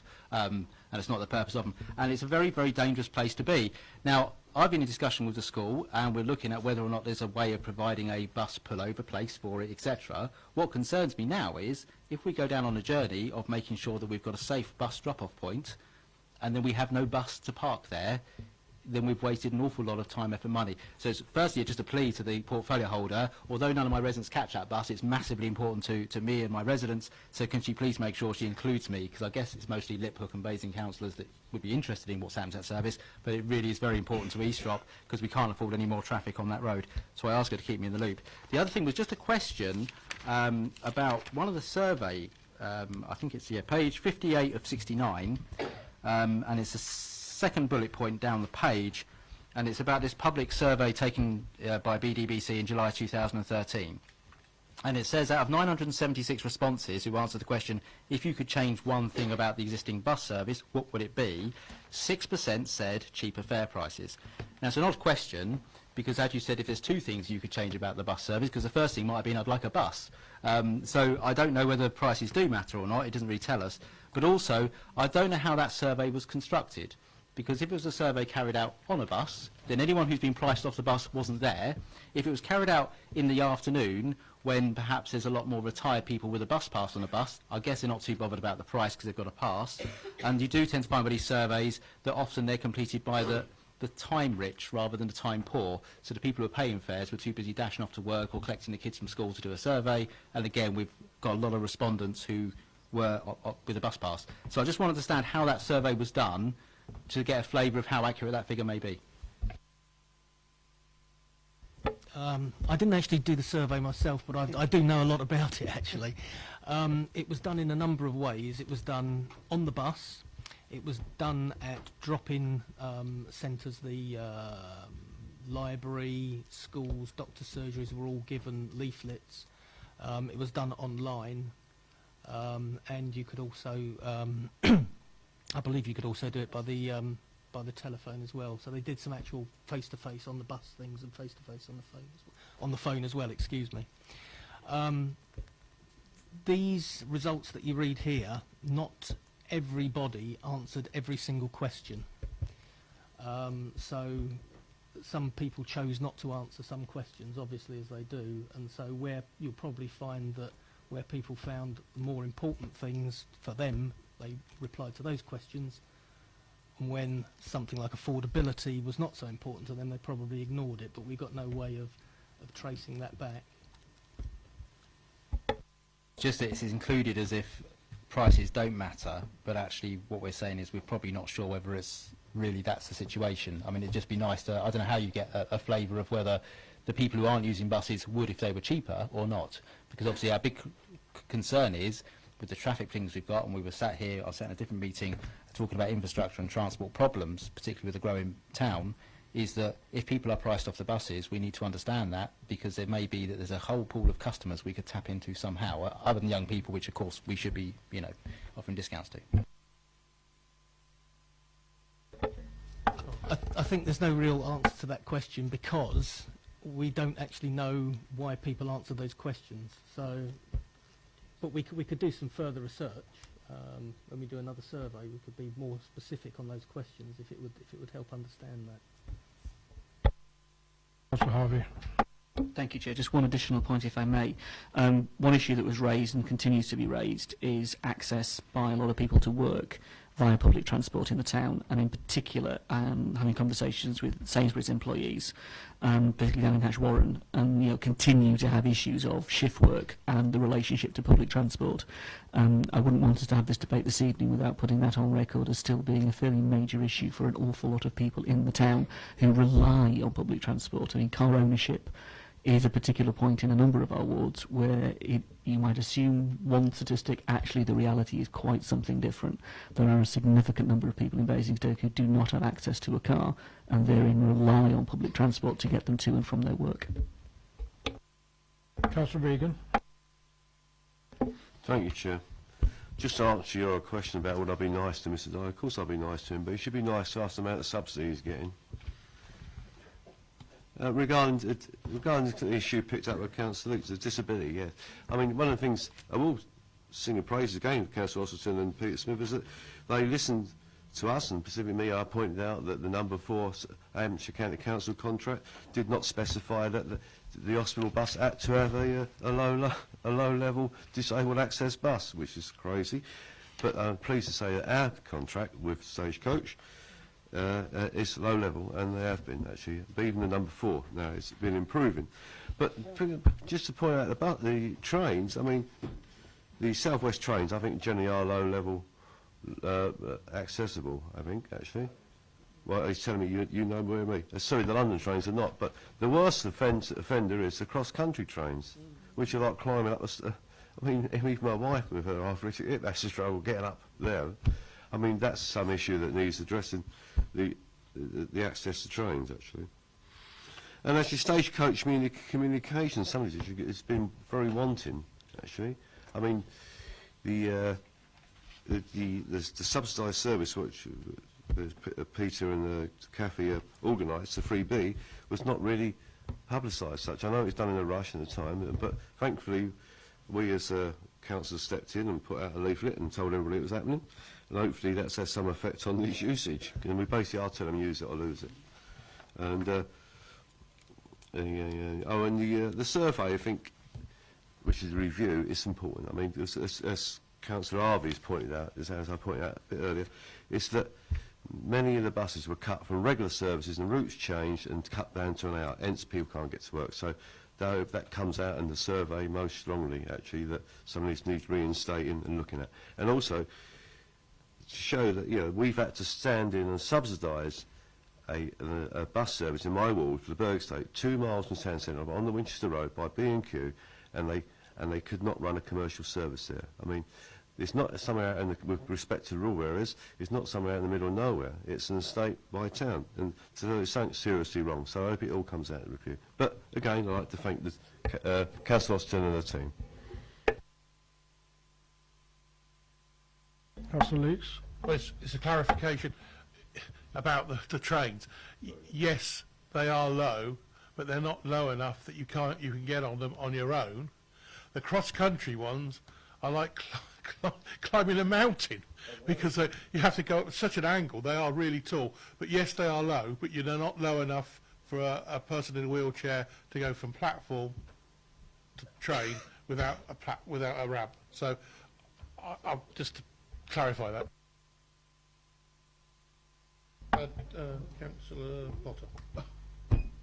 You heard that, Councillor President. I did, Chairman, thank you. I just wanted to raise one matter. I mean, it, I guess, would seem relatively trivial in comparison to the high-level debate this evening, but it is something I raised with Councillor Osterton some time ago, and she was kind enough to respond to me, and that's about the cleanliness of the Stagecoach buses, particularly on the external appearance of the buses. Now, I mean, I know this might seem trivial, but I mean, I had residents who've been on to me commenting on the fact that sometimes the buses are so filthy they literally cannot see out of the windows. And I know it sounds, very silly in some ways, but that's the fact. Literally not really knowing where they've got to on the journey that they're undergoing. It just seems to me, nice though it is to think that we have these Stagecoach buses running around in ever-increasing numbers, we would believe, I think the appearance of them externally is important. And when I think of, dare I say it, the sort of profit that Stagecoach make from these services, it can't be too much for them to clean these buses on a regular occasion. I know we had a problem in the colder weather. That was highlighted to me by Councillor Osterton, and I saw an email from the manager of Stagecoach confirming this. But generally speaking, that's not the case. And it seems to me, in terms of the appearance that they display to Basingstoke and Dean as a whole, really, in terms of around the bus station itself, it isn't too much for those buses to appear to be clean and be clean regularly. And I think it can make a world of difference in terms of that, you know, the corporate expression that goes with that, really. So I do repeat the point I made. You know, if representations can be made to Stagecoach about the appearance their buses have throughout Basingstoke and Dean, and for them to do something on a regular cleaning basis beyond what they do now, I think we should encourage that.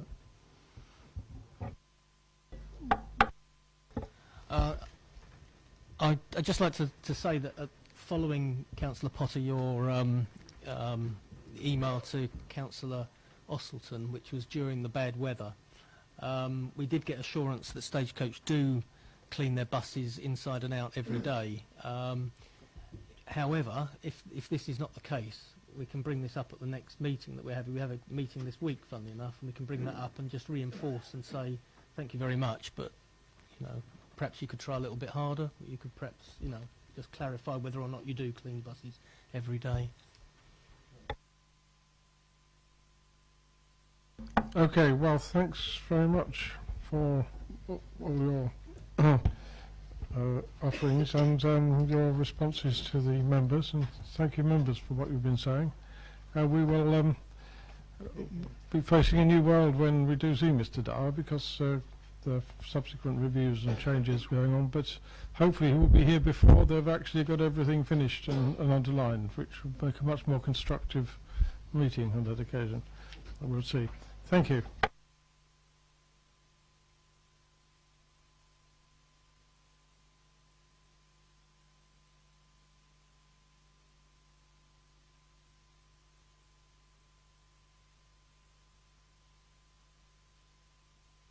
Yes, the commissioning process task and finish group has not finished. Well, I think it probably has finished, because I'm going to give you just an oral report, and it's going to be followed up with a document from the head of commissioning and governance, Lisa Kirkman. That document will be a diagram of the commissioning outcome group process, specifically around councillors' involvement. Now, I remember, I think it was Anneli Cubitt who said at a previous meeting that the commissioning team had moved quite a lot way towards what we had been saying during both the call-in and scrutiny. And so this is what we've agreed, and we won't actually in any way having to twist the head of commissioning's arm. Any member of the council may participate in a commissioning outcome group. Please advise the commissioning strategy team before the first session, and notice of COG meetings will go to group leaders and will be published in the members' bulletin. Future commissioning outcome groups will now meet in 2 full daytime sessions. Each of these sessions will be condensed and run for councillors on an evening, subject to attendance being confirmed, and councillors may attend either the day or the evening session to suit their preference. The dates of all the sessions will be confirmed with very good notice. Before each session, an agenda and exercise briefs will be circulated. After each session, the exercise write-ups and fact sheet will be published on the council website and intranet. It will also be circulated by email to COG members, whether a councillor, officer or external. Following the second session, 1 or more working groups will be convened, at which councillors may join the commissioning strategy team and other COG members in developing the options and evidence base. This work will be included in the subsequent reports for consideration by the appropriate policy committee. All options will be reported to the policy committee. Portfolio holder recommendations will not be included in the report, and the policy committee will make comments to the portfolio holder and the cabinet. And I think that incorporates the spirit, and to a large extent the letter of the amendment that Councillor Keating put forward, and certainly reflects what I feel we were asking for during these scrutiny sessions, and so we'll be seeing this in a documented form from the relevant officers. You can ask me any questions you like, but I probably won't be able to answer them. Councillor Harvey. Thank you, Chair. I appreciate what the Task and Finish panel have done, and I appreciate the debate that we had previously on the whole commissioning agenda. Just from a scrutiny point of view, you know when you set something, you set a process up and you get 3 or 4 years, it takes a while to get it off the ground. It took a while to get this off the ground. We've debated what we mean by it and all the rest of it. And we are at the moment spending a significant amount of money and actually a significant amount of time in the council's committees discussing the whole commissioning agenda. I have a real worry that at the moment there is a national debate taking place on the whole devolution of powers to local authorities. And my worry is at the moment we're obsessing about these cogs, and actually the agenda's moving on. The national agenda is changing. And what I'm conscious of is we can let this go now, and we're going to carry on with this cog process. My worry is we're going to do all this effort, all this time, all this money, all this review of everything, and then we're going to have a go again because we're going to have to get into the devolution debate. My concern is that's overtaking this whole cog process, and I can't see anywhere where the Cabinet are recognising that. You know, group leaders maybe, and council maybe, because it's a conversation members in lots of authorities are having, but at the moment our executive, obsessing as they are over the cog process, I think are really missing a trick. And my concern is, effectively, great, we've done all of this, and we're going to carry on regardless, without acknowledging, actually, that the whole situation is going to be radically different, or potentially could be radically different, were we to actually engage with what's going on at a national level in this whole debate.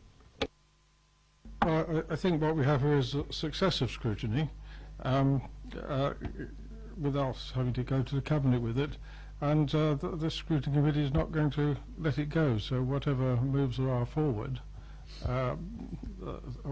it really, perhaps I shouldn't use the word forward, whatever moves there are, the Scrutiny Committee is now in a position to watch. And I think it's a reasonable thing that if you're going to want to be involved in the tail end of one cog, you get involved at the beginning. And there is no resistance to us doing that at all. Anybody else want to? Councillor Potter.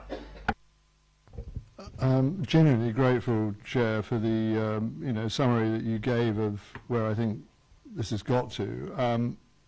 Just, if I may, making a couple of comments quickly. I mean, in terms of councillors generally wanting to see a greater involvement in the process and getting involved in discussing all of the options that might be debated and considered. I mean, that's at a policy committee process stage, I think. I mean, I suppose it's stating the obvious, but I mean, all those options have to be out on the table for debate in the first place, and there is an issue there. I mean, what is a real option as part of the sort of process that has developed those options in the first place? I mean, it's got to be as comprehensive as it can be in terms of the options that are available for debate. And I think the other thing that we'd said as well, and proof of the pudding will be in the eating, obviously, but the actual liaison between the portfolio holder and the councillors themselves in regard to the presentation of a joint report in regard to the outcome of all of this process is really going to be the key to this. I mean, we've said this probably ad nauseum, but if councillors are invited to take part in that process in a real and fairly meaningful way, I mean, I hope that the portfolio holder will commit himself, and it will be more than one portfolio holder perhaps in certain situations, to that joint contributions and a joint report at the end of that process, not just, the sort of thing that we've had in the past where, despite all of the reasonable representations that have been made, a report appears saying this is the outcome, take it or leave it, my words, but we've got to do better than that, and I think the spirit is there to do better than that, but it has to be a joint commitment by the portfolio holders as well as ourselves in that regard. Thank you for that. Anybody else want to speak on this?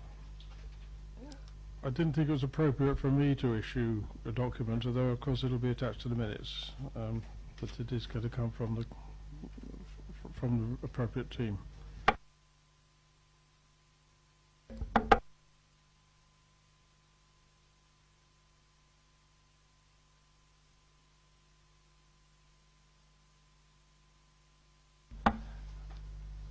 the Registered Social Landlords Task and Finish Group has met.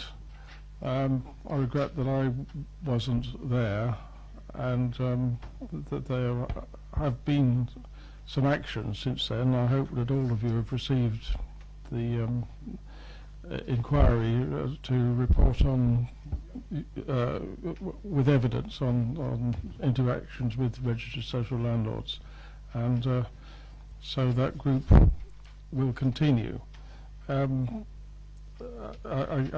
Councillor Keating and I are both members of it, but neither of us were at that meeting, well, frankly, I think we are working well in a cross-party way on that. Does anyone want to say anything on that issue at all? Like volunteer to join it? Councillor Regan.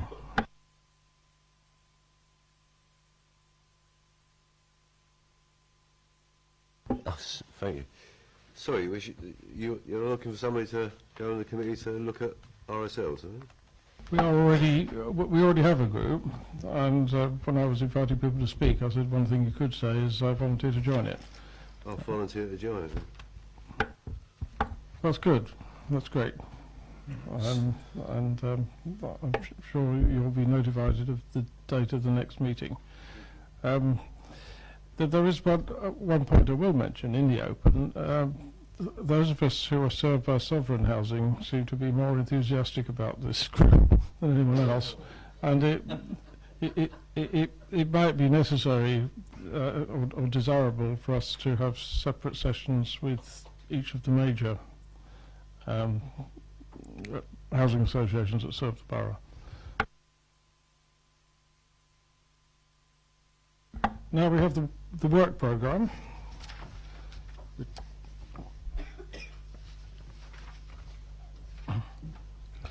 The 10th of June, we have previously agreed that we will have the Director of Public Health here, and then subsequently the invitation to Stagecoach slips to that date. It was suggested to me that we should therefore slip the public health item, but I don't think we can go on whenever something unexpected arises, slipping our programme. So I'm recommending to the re-elected new committee that we actually have a timetable, invite the Managing Director of Stagecoach to be present at 6:30 at the beginning, and we set explicitly the time of 8 o'clock for the Director of Public Health to join us, and we would need to discipline ourselves to keep to that. We have to at least confirm the annual scrutiny reports that's I have the responsibility to produce. Can I say that there is a substantial draft already existing in the offices, but we can't possibly do the annual report until after the end of the year, and that's and then review of our work program again. Councillor Harvey. Chair, I think the review of public health is going to be a big subject, particularly considering the breadth of it. You've got your report of the Stagecoach. To be honest with you, is it beyond us, take leave from the members here, to have another meeting in the diary to do this justice? If you've got public speaking and you've got residents who want to come along because you've got the managing director of Stagecoach here, you ain't going to get through it in that time scale and do it justice, to be fair. And to be honest with you, if you've got the Director of Public Health, one notion that came to mind when I read the agenda was I'd quite like the chair of the CCG to be along. Because if you think about the implications, the Director of Public Health can give us a good conversation, but I think a lot of the issues are relevant to actually the chair of the CCG locally, and that would be a useful double act to have in front of us. And I'm thinking particularly at the moment with the direction a number of our surgeries are taking, I would like to have a good conversation with the chair of the CCG and the Director of Public Health, because they've got very important overlapping roles. As I pointed out to Cathy Osselton, there are 4 CCGs serving the borough, and I don't see that as being a practical way to operate. The Council's Health and Wellbeing panel is attempting to liaise with them. It took quite a lot of effort to get the West Hampshire one to attend. I had to stand in front of the chairman as she was escaping for a sandwich at AGM. But you'll understand, I'm reluctant to see this thing biased towards one specific geographical area.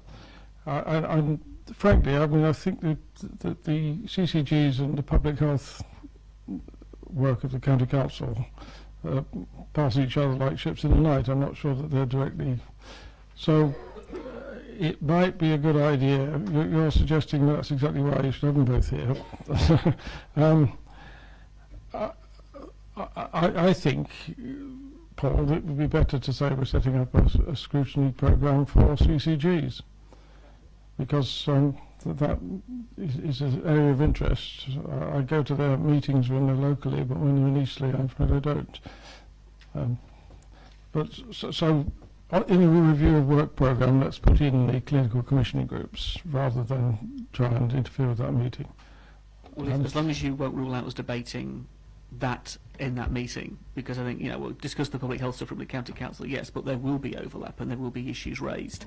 So as long as we're not going to be utterly exclusive in the debate we have around the table, let's pick it up as a task and finish panel, as you suggest. This thing originally rose just as obesity, and I asked to generalise it to public health. But as far as danger is concerned, it might be more successful if you don't tell people it's a public meeting, I say. Councillor James. Chairman, I was moving on to put two other opportunities on the table. The first one is one that's bothering me increasingly, that whenever there's a topic of land comes up, this phrase best value comes up, and we must always deliver best value. It concerns me greatly because obviously it depends what interpretation you have of value.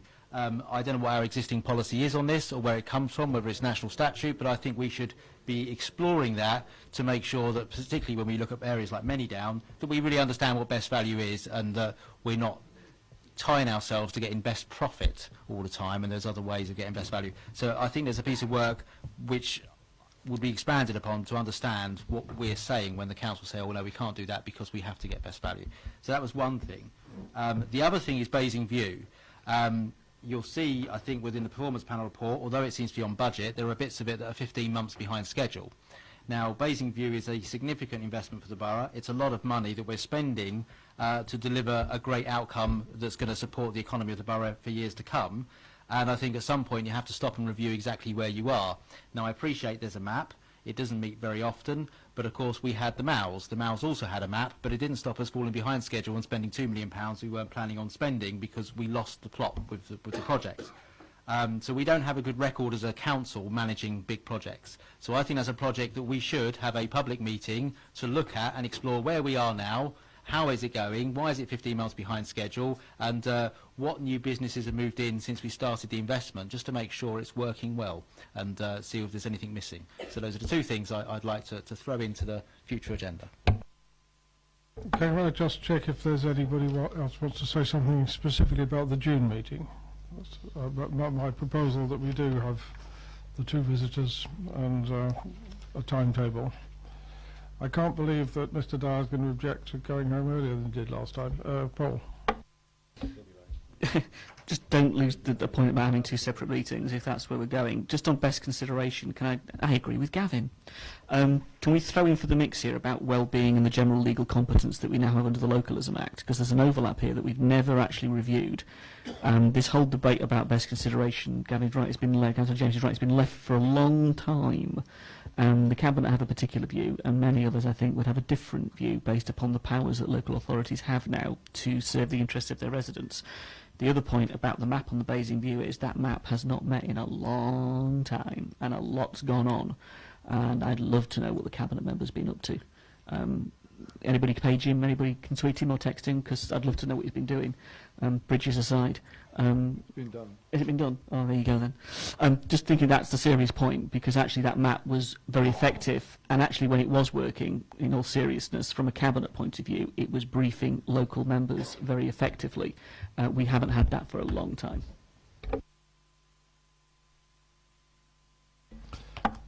Councillor Keating. Thank you, Chair. The 10th of June meeting will be the first meeting of the next calendar year for the council year. And the reality is, I believe, that the first item on that agenda should be the review of the work programme. If you don't review the work programme at the beginning of the process, then you're beginning to fall by the wayside immediately. There's absolutely no doubt in my view, from good experience, to have two substantive items on the agenda of the same meeting, the public health and stagecoach at the same time, means that we will get very little time to get very little else done. The other thing I needed to say about best value is we may have made public statements about best value, and lots of people do, when they're making decisions that they want you to agree with. But the reality is we have never committed ourselves to best value that in a form that would stop us doing what we want to do. The football ground wanted the football company wanted some ground, free land. There you go, free land. That's not best value. That is certainly not best value. We recently had in Buckskin a legitimate request from a church in Buckskin for a tiny bit of extra land to expand the church to allow it to cope with their increasing clientele. And we didn't apply best value then. We gave them the land at a discount. Now, I have no objection to any of those decisions. I'm just saying we don't apply the principle of best value when we're disposing of land. We use the phrase best value to excuse us to do what we want when it suits us. So I don't believe that best value is a scrutiny issue. The best value is set in stone in law.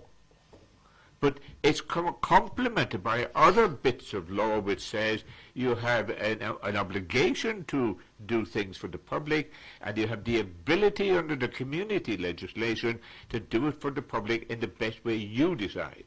So it's not a scrutiny issue, best value.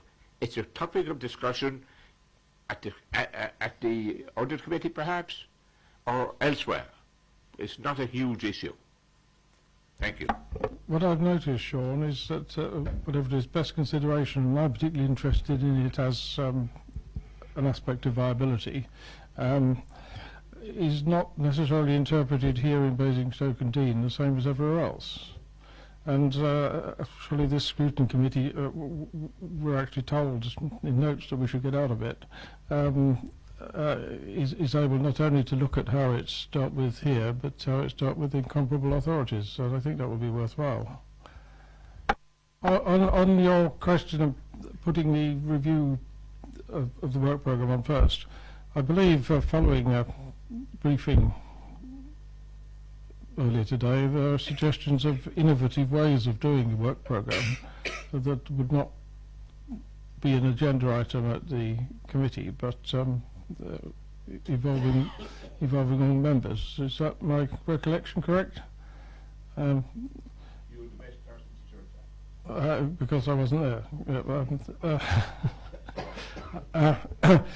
I would be reluctant to see the June meeting, which has substantive items. Well, I hear what people are saying about it's too much for one evening, but I would suggest it's worth trying. I did, if you may remember, actually in the full council before I was, or immediately after I was elected to this chair, suggested I thought the scrutiny committee should be meeting monthly.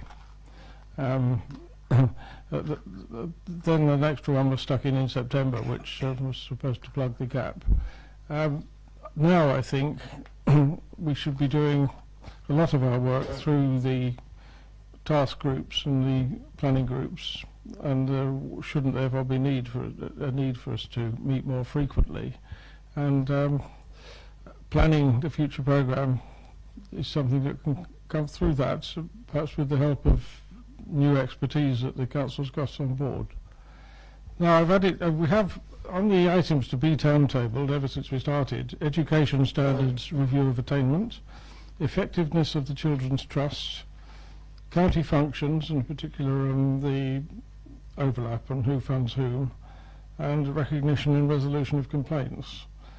Now I've got down here recycling, best contribution, and natural values as well as financial values, and Basing View.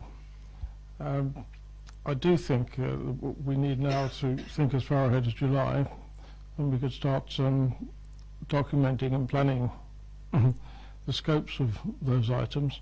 Beyond that, as I say, I think in June and July will maybe help to plan better. Does anyone have any... Councillor Miller. Councillor Miller. Thank you, Chair. It was more on the comment, and it's not criticism, Councillor Keating. It's just that the changeover to the council year, I'm afraid we've got enough on our plates on all the committees that the inertia of the work programme will carry us through without a problem. Because I think for the work programme, we come to a cross-party agreement that there are items, I've got no argument with any of these items. I'm going to question the first one in a minute. But I think probably the only thing that we can do in the new council year is maybe reallocate the priorities, if the priorities have changed in the period that we go through. We've got PERDA and the elections and everything else.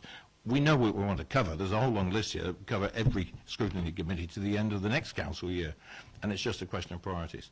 And allowing the officers time, or us the time, to get the evidence to actually address the issues. But I don't think we need to start off with redoing a programme. I think we've already got the programme here. My only question, and good luck with best value and consideration, by the way. A consideration could be a penny if the council decides. Peppercorn, if it's for the good of the community. So it's how big do you want to make it?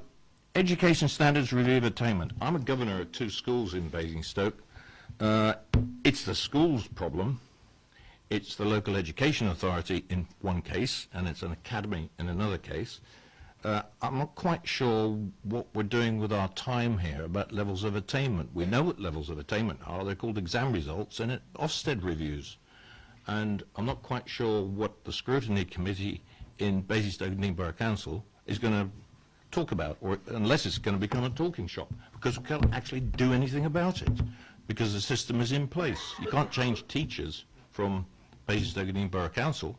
Be aware of what the attainment has been reached, I agree, but it's up to people like, I think several people who are on this table are governors of schools. That's our job. We hold the schools to account. This council doesn't hold the schools to account, and this is becoming more and more focused by Ofsted. As a governor, if anybody is a governor at a school, take a look at your responsibilities from Ofsted, and if you're not happy with it, I suggest you resign, because they will have you they will really take you to hold you to account, because you're not doing your job unless you question the schools. So I'm not quite sure how that crept on the list, but I'm not quite sure what we're going to achieve from it. I've just been informed that there is some work being done that will be producing a paper for us on educational attainment. I remember very well who raised it, and the implication was that that person knew something I don't about it not being good enough. Now, if there is such a doubt, we should look at it. But I mean, Councillor Miller's basically saying that there are other people responsible for this in Basingstoke indeed. Does that mean that we shouldn't scrutinise what they're doing?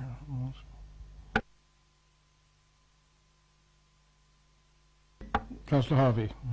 I mean, you're inviting us to comment. I think there's a debate about school places, there's a debate about the geography of schools, there's a debate about how it relates to the town in that context, there's a debate about recruitment and retention of teachers, there's a whole range of issues that are relevant to the borough, I think that fall out of this. The specific of educational attainment is a one line in a much deeper subject matter that would be relevant to this authority and relevant to a good debate in this room from a scrutiny point of view. But what action do we get out of that unless county education can be brought to the table, and unless you can engage, for example, with AET? Good luck to you. It's where as was said earlier again, we can do this debate. I think we need to be very clear about the outcome we're looking at and very clear at the report. And if all we are doing is flagging up the issues and making clear our concerns as an authority, that is the right thing to do, and that would be a positive outcome on a number of these issues. I share Councillor Miller's doubts. Tell me, does anyone think this is a priority item for us to take up at the beginning of the next year? Councillor Potter. Well, I mean, can I just advance something in this regard? I mean, it is the fact, as I understand it, the County Council is currently, I suppose it's a continuum really, but is reviewing the provision of secondary school provision in Basingstoke. It's entitled to do that, of course, all the time. But in regard to the growth of this town, in regard to the problems that are going to occur not so many years down the line in terms of those children who are currently in primary education but will require secondary places in the future, and whether the secondary schools in Basingstoke have the capacity to provide those places, that review is currently taking place. Now, in regard to our role as a borough council, regarding the way we would say we contribute to the provision of education facility within this town, which we do, whether in terms of land, in terms of, you know, those facilities, albeit provided by others on many occasions, but part of our development, in the way that we actually say we generate employment within this town by the policies that we actually determine, it seems to me we've got a very worthwhile contribution to make in conjunction with the County Council in asking just how they see those secondary education places being fulfilled, whether the secondary schools we have at the present time are the right schools, have the right capacity, whether growth in some other areas is required. All of that, I think, is very relevant. And okay, nothing to do with attainment. The actual levels of attainment that pupils actually acquire within those schools is a different thing altogether. But where those schools are, how well they're resourced, is an issue, I think, for the people in Basingstoke, and we represent them. Can I add that I think primary school provision is very much an issue in Overton and Whitchurch. But I did ask if you think this is a priority for us to start next year with, and I see Councillor James and Councillor Keating. I'm not sure. It's always difficult to prioritise these things, but I do think it's important because review of attainment, as has been mentioned, is quite a broad subject, and we have no influence over the which teachers are in which schools or the national curriculum. But we do have to look at what causes lower levels of attainment, and I think secondary schools is a great example. We've expanded the town massively in Chinham, massively in Beggarwood and Hatchwarren, and neither of those have secondary schools, so those children have to travel a much longer distance to get to either Brighton Hill or to Costello. Is that impacting on attainment? Because actually, as a local authority, we're the planning authority, and perhaps we need to think very carefully, particularly to look at Many Down and primary schools there and potential for a primary school at the golf site or Hounston Fields, as to whether or not we're putting schools in the right places. That could be relevant to attainment. Someone's mentioned school teachers. Are we building enough houses that teachers can afford so teachers can live locally, so they can spend more time in the classroom, not worrying about the drive home? All those things are things that we feed into that attainment.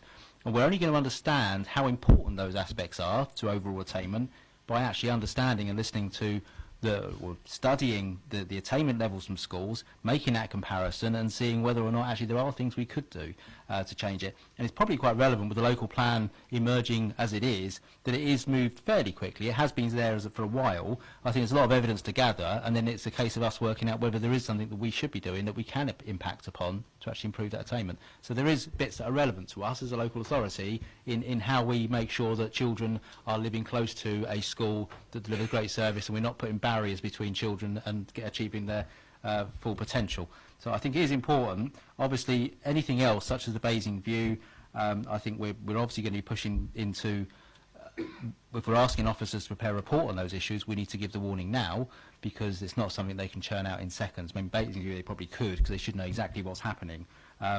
But best consideration, best value, that might be one that pushes back a little bit further, because someone's got to do some background work and find out and look at some of the decisions we've made as a council in relation to that policy and what our policy actually is on that.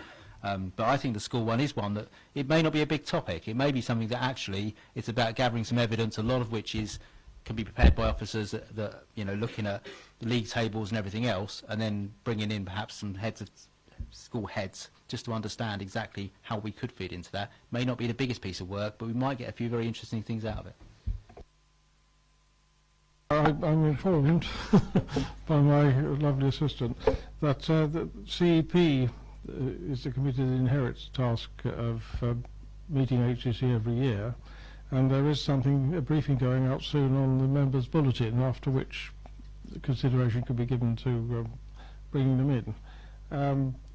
We've been here before, of course, where other committees were doing things we wanted to, and it wasn't a big success with the recycling, apparently. But I would be reluctant for us to actually write it in our programme until we've found out about that and discussed it with the corresponding chairman. Sean? Thank you, Chair. Yes, I too agree that you've got a very effective support officer with you. I won't refer to her looks. Can I just say, education in Basingstoke-on-Deane is a very important subject. It impacts on both the level of attainment on the individual children and, of course, on the work and the companies in the town, and them getting effective supply of good staff. I think the words on the paper are likely to be misleading. I think we should say education provision rather than standards, and review of standards and attainment. But provision is the key bit here. We're an expanding town. We have been expanding for a considerable number of years, and we haven't added secondary schools at all. No, I'm talking about the borough. We haven't had additional secondary schools. We have revamped and rejigged the boundaries in relation to specific secondary schools. I think all of them actually over the time. That's right. But and now we're in the midst of a significant additional development in the form of Manidown. So the people of the borough, I think, will be interested in what view we have about the provision of services and about the range of services and how effective they are. Now, I have very grave reservations about anybody listening to us, because the Hampshire County Council has a long history of not taking our views into account, but we have an equally long history of not telling them what our views are. And I think we need to start doing that formally.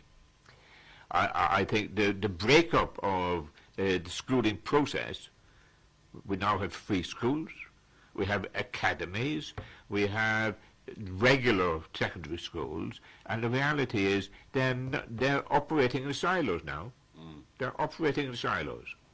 The free schools talk to themselves, the academies talk to themselves, and the rest don't talk to anybody because nobody will listen. So I do think education, the provision of education and the values of it within the borough is sufficiently important to put it on our timetable for the Scrutiny Committee sooner rather than later. I don't mean first. Thank you. Thank you. I'm increasingly getting the view that we couldn't unilaterally make a decision on this and need to decide who in the council is going to do a proper job at this. Councillor Miller. I go along with just about everything that's been said around the table. Let's just get one thing clear. This council has tried to influence Hampshire County Council.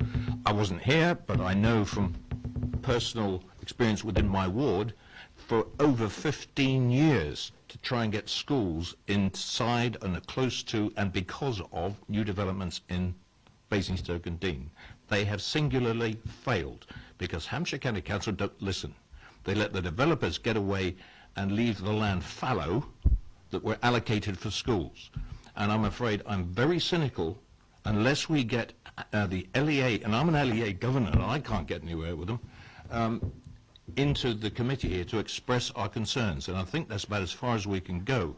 I fully agree that we have to have the right educational facilities within this town as it expands, but that's a strategy. And I can't get anything out of Hampshire County Council about what the strategy is because they keep changing their mind. Look at the expansion of Popley. That's a classic. They got absolutely nowhere talking to the local education authority. I don't want to waste our time, but I agree that provision is essentially the title that should be there, and I think it would be worthwhile in as much as we can highlight that to the residents of Basingstoke and Dean of our concerns. We recognise it. How we can get into the local plan, we tried, and we were singularly isolated by Hampshire County Council again, but from the LEA. We tried to get this, and it's all weasel worded into the policies of the site policies, and that's what's always concerned me. We can't get a straight answer. So yes, let's address it. It should be fairly succinct, and use it as a vehicle of expressing our concerns about the expansion of Basingstoke and Dean, but just keep it to that. I'll leave it there, Chair. I think the priorities are where we've got to look. I go along with Councillor James's suggestions about where we should timetable them. I think that's sort of a sensible way to go about it. But don't bust a gut about putting education, and we need to get information. By the way, the attainment levels are all in the public domain in every Ofsted report of every school in the borough. Can you remind me, Gavin, what it was that Councillor Miller's endorsing? I can't remember. I mean, I think certainly recycling, we've got another committee that's looked at it, but we've decided we want to look at it. Now, presumably a report's just gone to that committee. That could be something that could be rustled up fairly quickly, because there's a report already outstanding there. I think Basingview needs to move fairly quickly because, obviously, the longer you leave it, the less chance you've got to stop any problems forthcoming. So perhaps those two could be put into, is it July after, you've got June already in, they could be July, and then that probably leaves the school until after the school holidays. Yeah. If that makes sense. Yeah. Well, I think once best considerations, I'm not sure where you're going to stick that in. We may have an extra one. Or wait to a different committee in the usual way. I would be content with that because once the new committee exists, it will be getting on straight away with, as I say, using innovative methods to look at the programme for a whole year. I'm not happy to leave July empty until June when they come back together again because work will need to be done to prepare for that.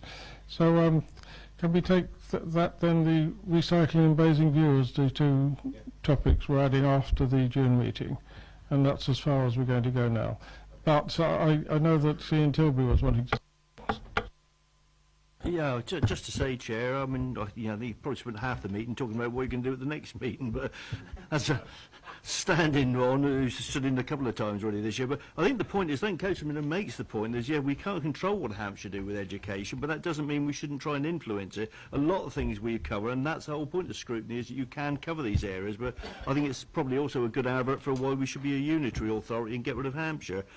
But I mean, the problem is with education is, yeah, if they were scrutinising it themselves, but of course they're so big they can't scrutinise Basingstoke. They probably have the same issues with some of the other larger urban areas where there are issues around education. But I mean to give you an insight into this, when we had the open appeal hearing back in January, we had the education officer there who kept insisting that Testbourne was an academy, and I pointed out, no, it isn't, it's a community school, and I had about a 5-minute argument with him. I said, well, I'm sorry, but my children go to the school, you know, so I do have a bit of a clue there. But the problem is, from his point of view, he's got hundreds of schools to deal with, so he probably was a bit confused, but that's the problem. That's why we need to look at these things, because we're not confused. We do know what's going on in this area. And we need, and I think Councillor Keaton made the point, we should be telling them what the problems are and what they need to be doing about it, not relying on them to do anything, because they've got too much to look at, and that is the trouble with the county council. They're too big. They've only got roughly the same number of councillors as us. I don't know what they do for scrutiny. I don't know. I'm not sure what they do at all down there, to be honest. But but they're not looking at this themselves, are they? I'm sure their officers are trying to get a grip of it. But again, this is the trouble. There is no real oversight of how it affects Basingstoke, and we are a very large chunk of the county. It's the biggest urban area.